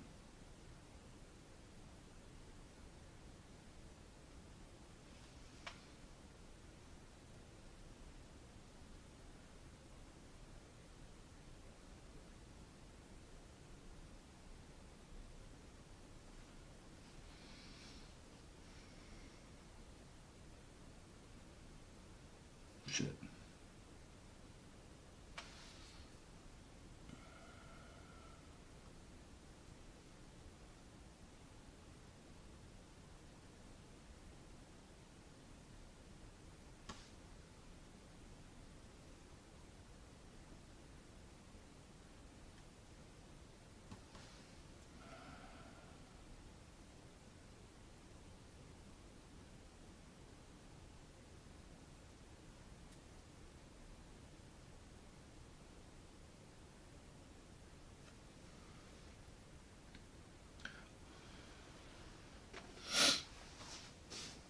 I don't know. Starting to doubt this. It's a good idea. I should have just left them all gray.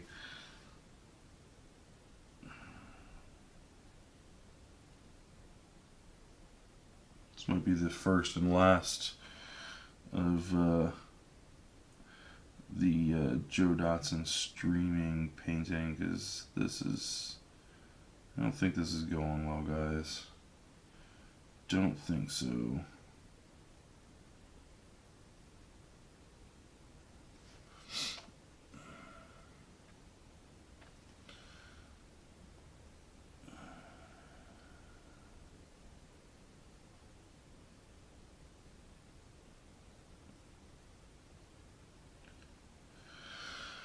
Alright, let's see if we can get some finer shots in here with these back here. This is almost like a wash than an actual paint. It doesn't say wash on it, just really thin and dark.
Trying to get this pigment to show up on this freaking black primer is a pain in the ass. Definitely not going to be able to hit this with any type of wash, because it'll just completely knock out the color 100%.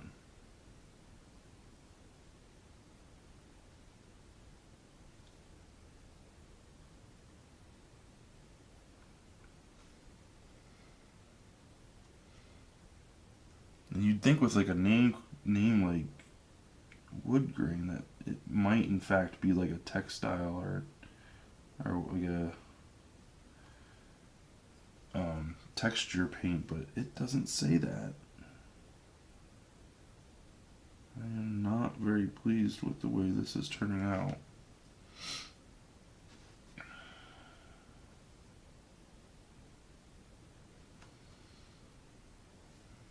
Even the ones back here where I just loaded the brush up and just dropped it in, they're turning back to black.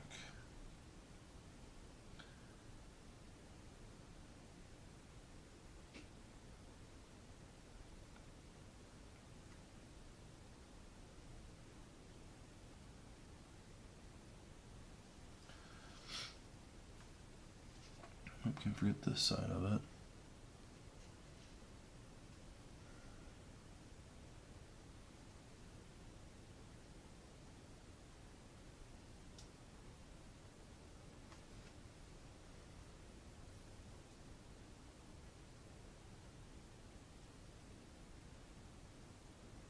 Now the color's starting to show up a little bit. You just gotta load on like 2 or 3 coats. Now it's starting to show up. There we go. Getting a little worried there.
Not too bad. Took a little bit for this color to show up, but it's definitely subtle. That's for sure. That is for sure.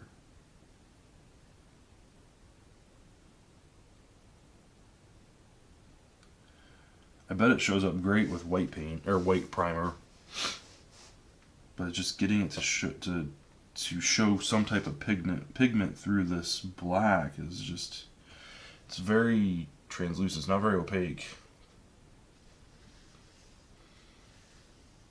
But you can see, like, when you rub it on the, when you dry it on the paper towel, like it turns, it's a pretty color. It really is. It's just, damn, it's hard to see.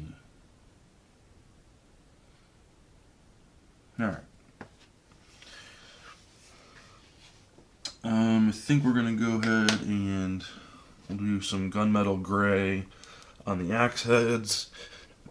Now this one I know is it's hard to see this on the black. Like, this is a really dark gray, and that's why I picked up the silver, not only for the void warder or the void warden staff, but this is to help with the highlights and stuff like that in the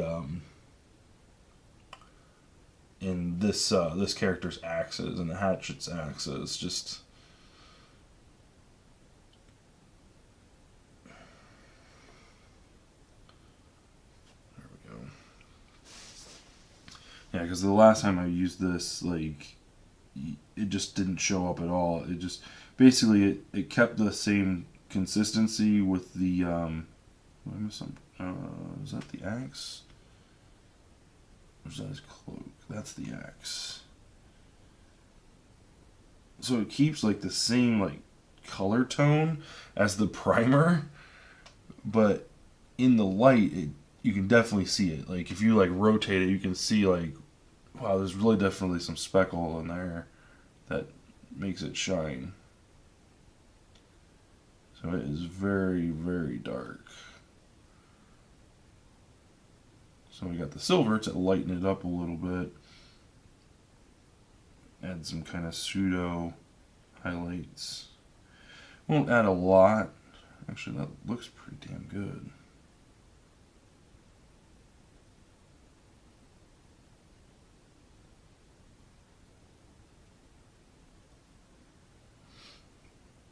I don't know. Maybe we won't add any, because like the light, the reflection off the light is actually proven to be pretty good.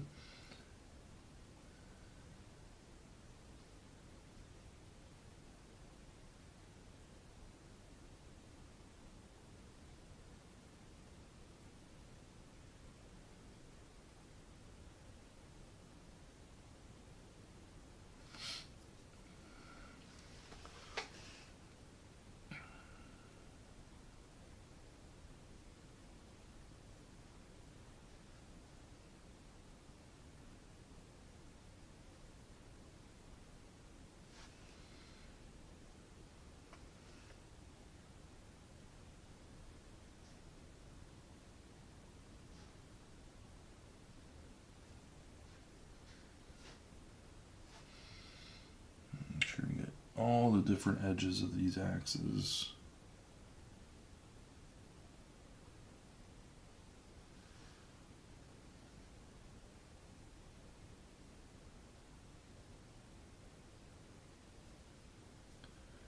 Oh yeah, I don't think we'll need now.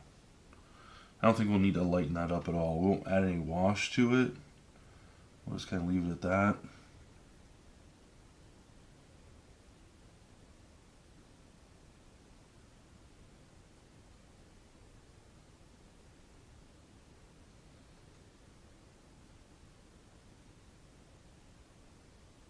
That helps bring out the wood grain as well. So it gives it a little bit of color to break up the black. Because before they were black blades, and now they've got that sheen to them. So now it's kind of showing up a little better. Okay, all right. I got a little bit of pep back in my step here. Let's see if we can get his 15.5 axes colored in here.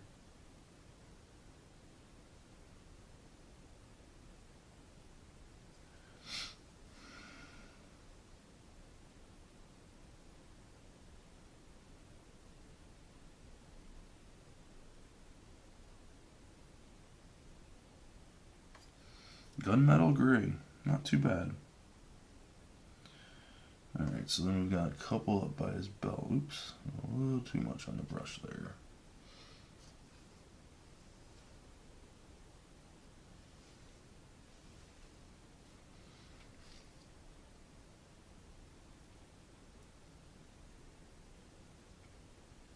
So let's get the ones under his belt here.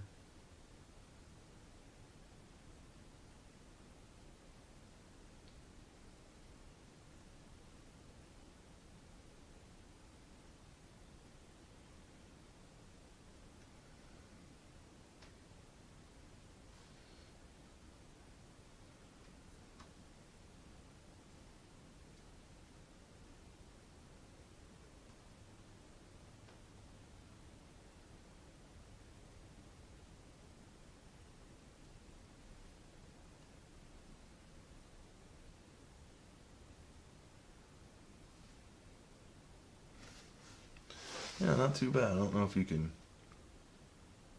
pick that up at all. Probably not.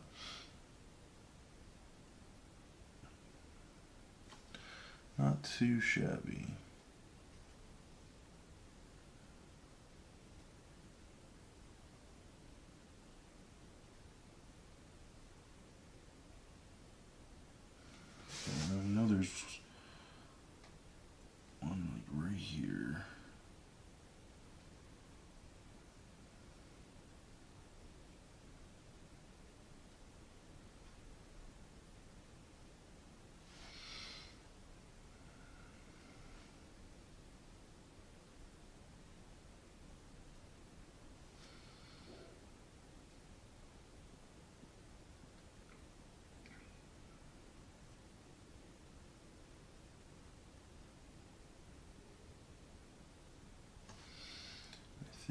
this one back here.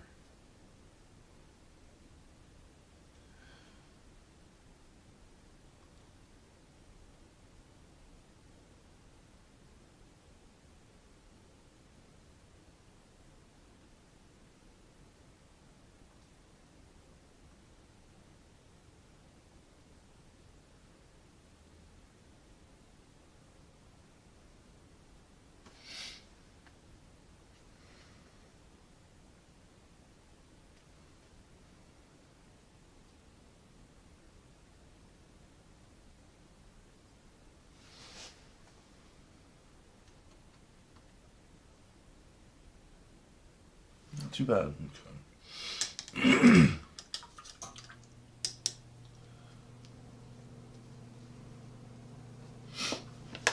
Yeah, we're definitely gonna...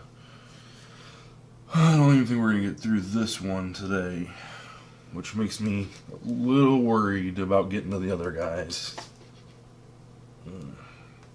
Alright, so this is old gold. We just need a speck of this because there's literally nothing to this guy's couple buckles here. Get a little bit of water in there. And just pull it out just a little bit.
Okay, and then his actual buttons are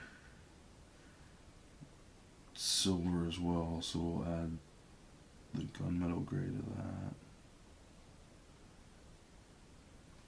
Just getting his little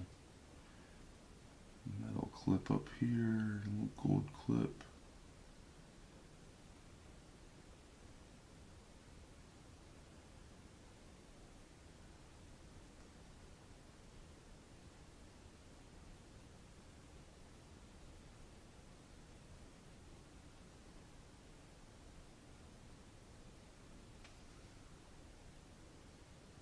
There we go. Go back and grab some more of this gunmetal gray.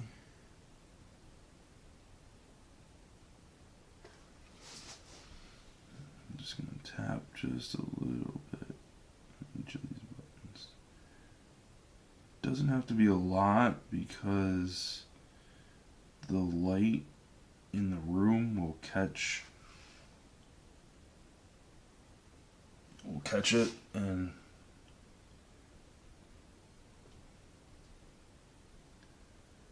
like I said, it'll stand out.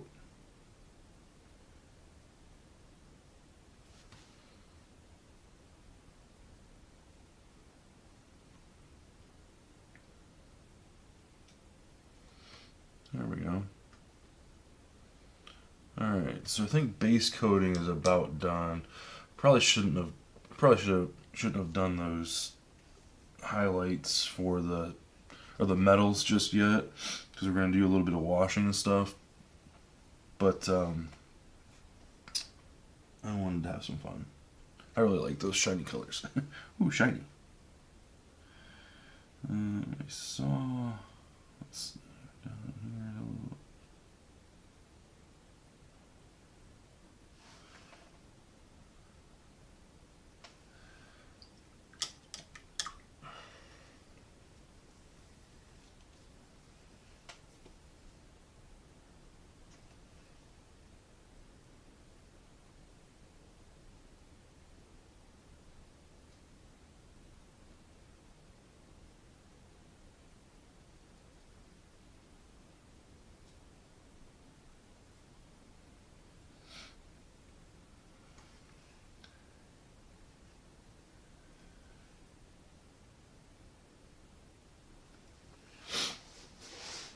Alright, so got our base coat down.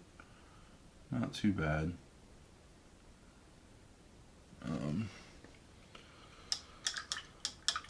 So let's take a quick break here from painting. Kind of check them out a little bit here. So as far as shades go, we've got our washes. We've got a black, and we've got this Citadel Agrax Earth shade. Those are the two that we have.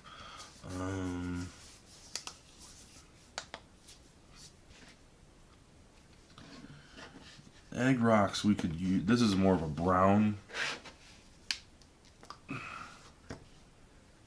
So we can use that for like the cloak. I don't think we're gonna do.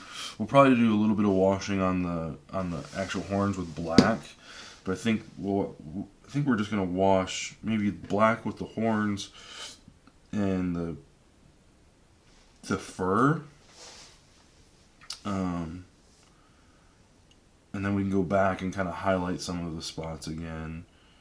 The earth shade I think we're just gonna use with the brown. So I think that's what we're going to work on next. So let's do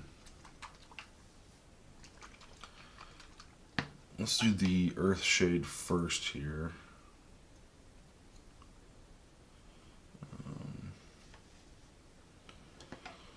Let's see here. This is probably the best brush to use for this that we have.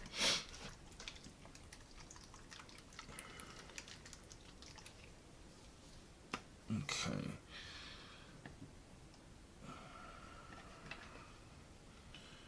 And this is another terrifying moment because like right now it doesn't look too bad. Like it's flat because there's no highlights or anything like that. But like adding these washes always just make me kind of worried that it's just not going to work out. So we'll kind of go over the buttons. We can always put more gunmetal back on them. But we're just going to wash just the cloak right now and see what that looks like. And then we can go back and like assess like if we want to do the shirt like that.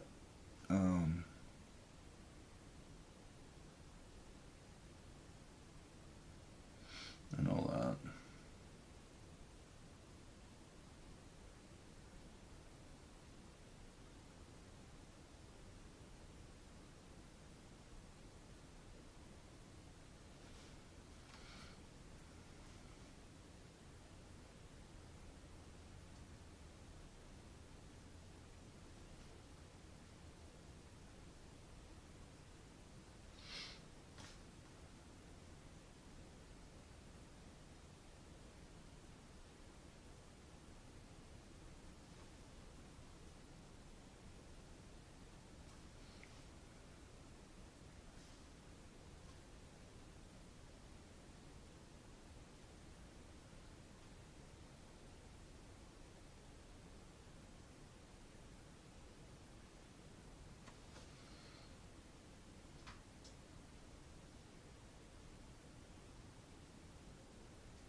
some here on his little inner jacket.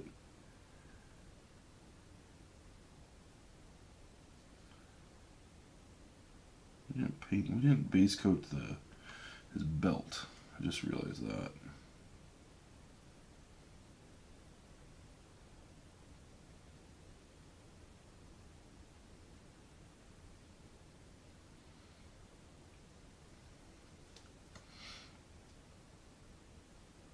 Get the boots in the back of his cloak back here.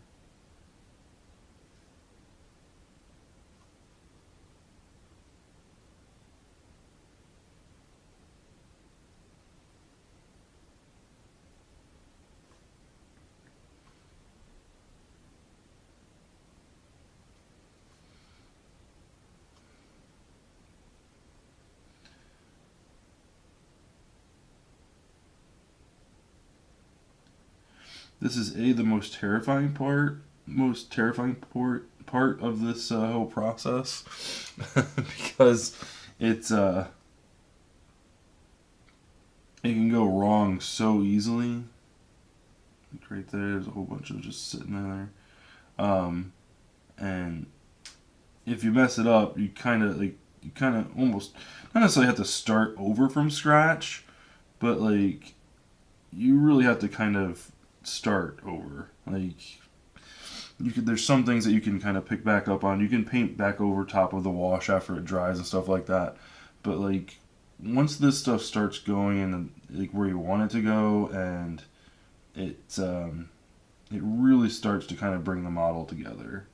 It's kind of an easy texturizing thing, I guess I would say.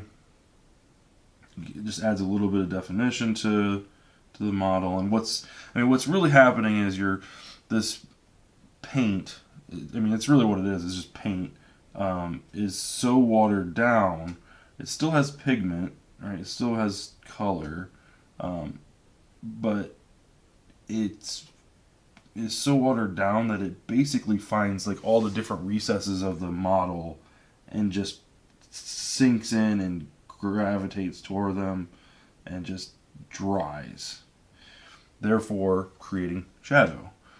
So rather than having to go through and paint all these shadows and worry about blending the black and the color and the darker color, you just take this kind of generic brown and paint the thing brown, right? Anything that's brown or dark color you can, or an earth tone, like it would probably work with like greens, right? So what I'm using it for right now is kind of a way to distinguish from what's leather and what's fur. So my idea is to use the black wash on like fur and stuff like that, and then this on the actual leather parts, and hopefully that'll give us a little bit of a differentiation between the different shadows.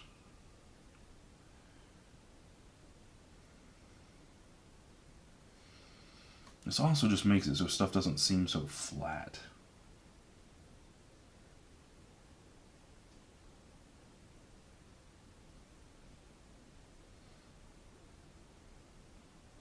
My worry level has kind of gone down a little bit now that we're kind of rounding a corner here.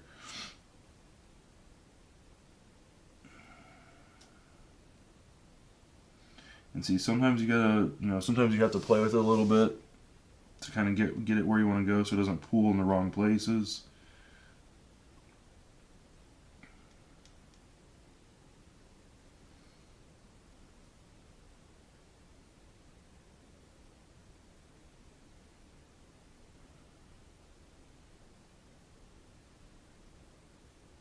See, like that leg looks really good. This one was a little too blotchy, so we're gonna just try to even out what's there and let it dry again. And get a little bit more on these shoulders up here. Because what we'll do is we'll go back and add some highlights, because basically what we're going to do is we're going to try to add highlights as if the sun was kind of overhead coming down on him. So that's the plan.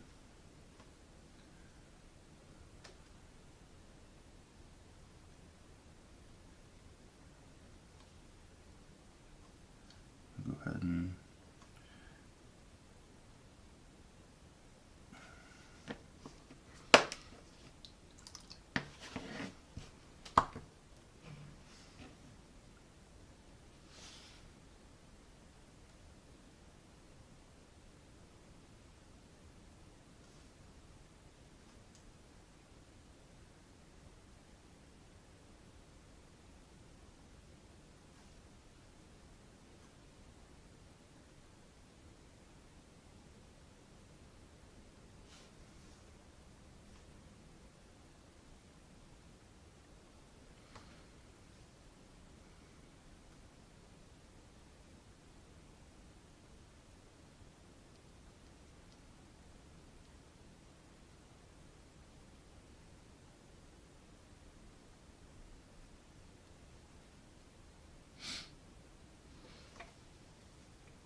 not look too bad.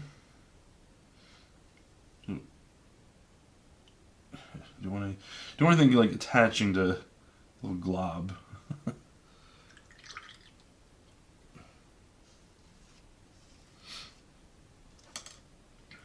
All right.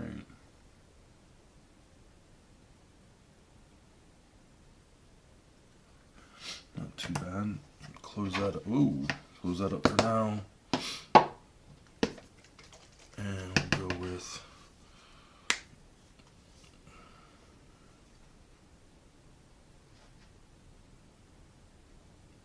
just a little bit of the black, not a lot.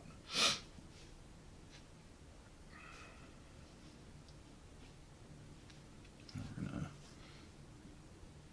try and hit these horns a little bit here.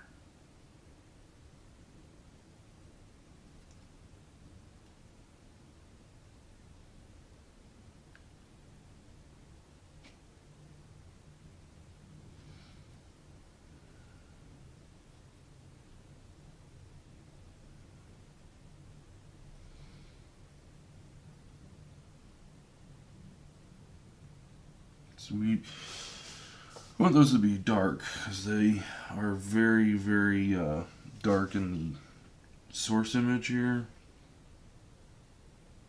So even though that the light is going to be hitting those the most,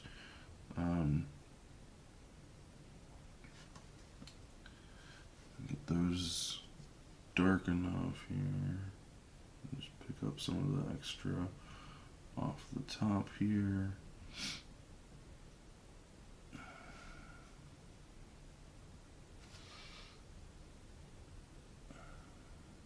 So that the bottoms are like super black.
gonna also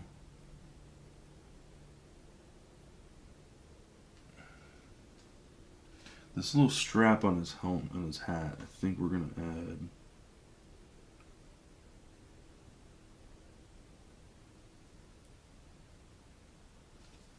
It's a little bit of color there.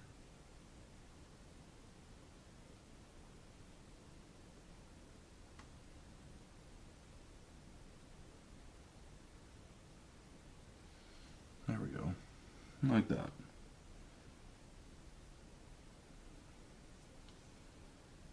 Yeah, we don't have to add to the back, just leave it in the front. Not too shabby.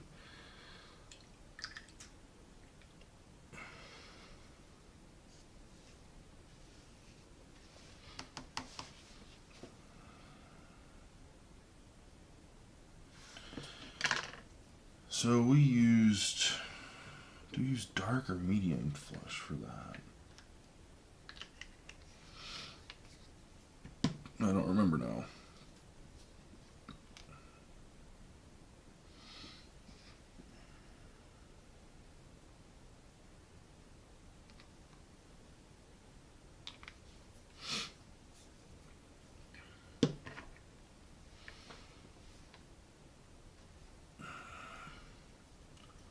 We're gonna mix a little bit of leather brown and that flesh color together, just to see if we can't get a darker shade.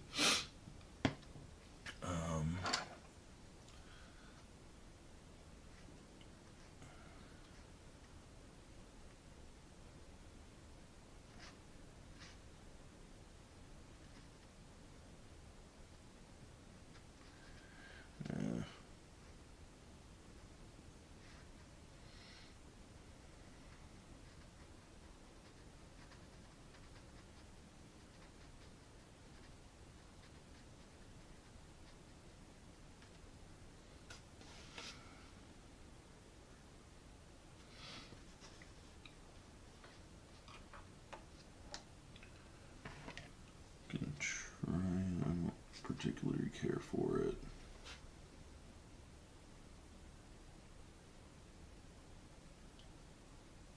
Nah, we'll just leave it alone.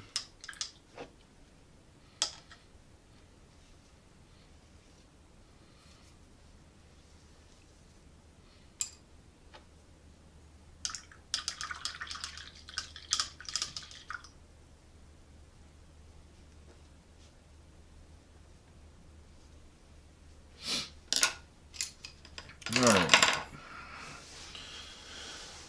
So, we've got our shade in there.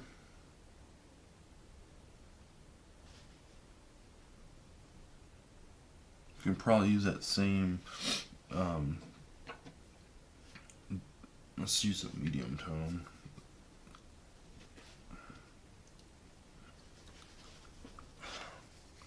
For the back, for the quiver.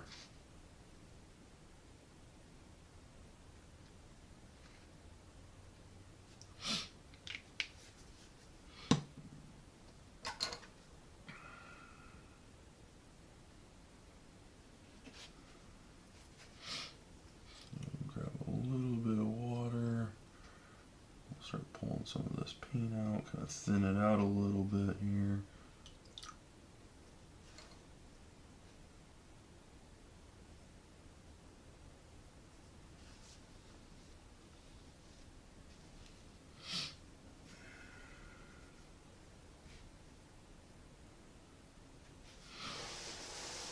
I'm doing a little bit of line work here, so we gotta be nice and careful here.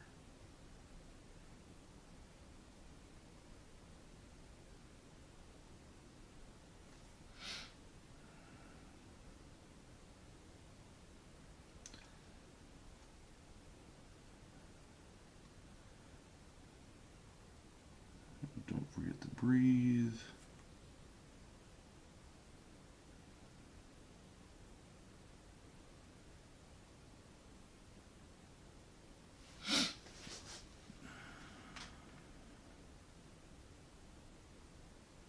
I think after we finish this. I think I might hit the hay, guys.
Keep forgetting to breathe.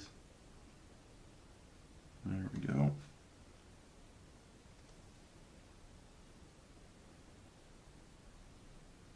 Yeah, I can tell it's starting to get tired, so hand's not nearly as steady as what it was. So before I screw up too much,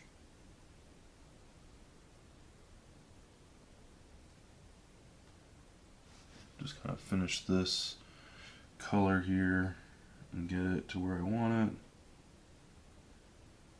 it, and then we'll pack it up.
Ah.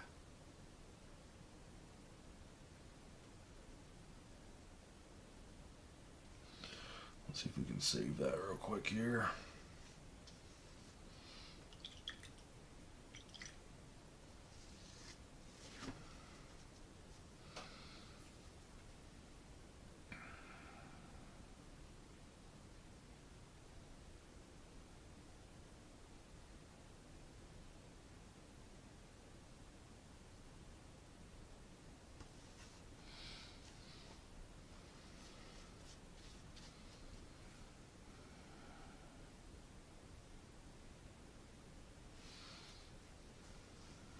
A couple more passes on these cross straps here.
Nice and easy.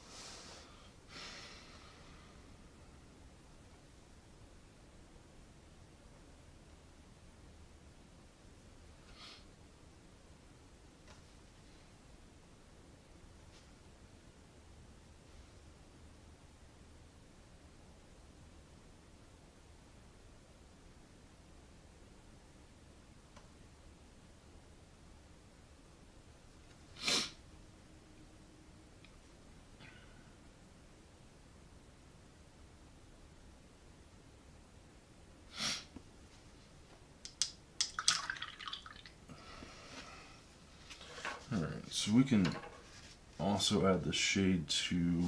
Let's go ahead and add the shade. Before we go to bed, let's go ahead and add the shade to the legs.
Alright guys, I think we're going to end it there.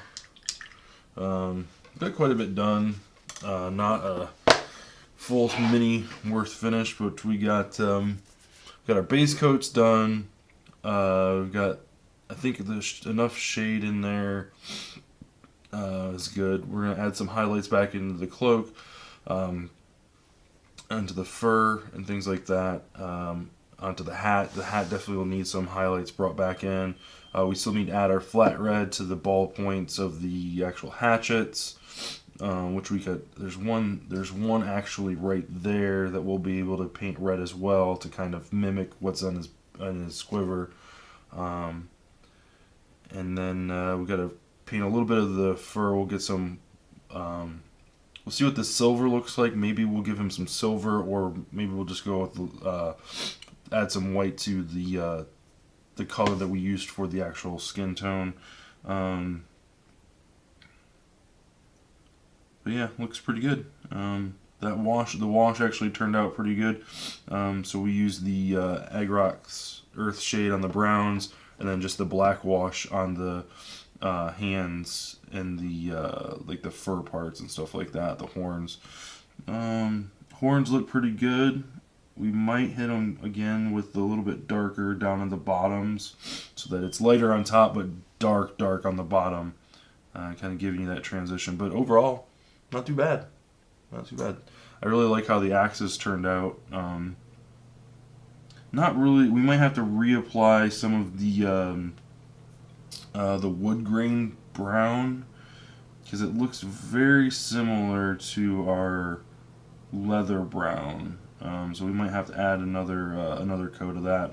But the way the light reflects off of that gunmetal gray, not too bad, not too bad. So thanks for watching, guys. We'll continue. We've got 3 more to paint, so we got to finish this one with 3 more guys to paint, and then yeah, we got to add some bases. So we'll see you guys in the next video. Thanks for watching.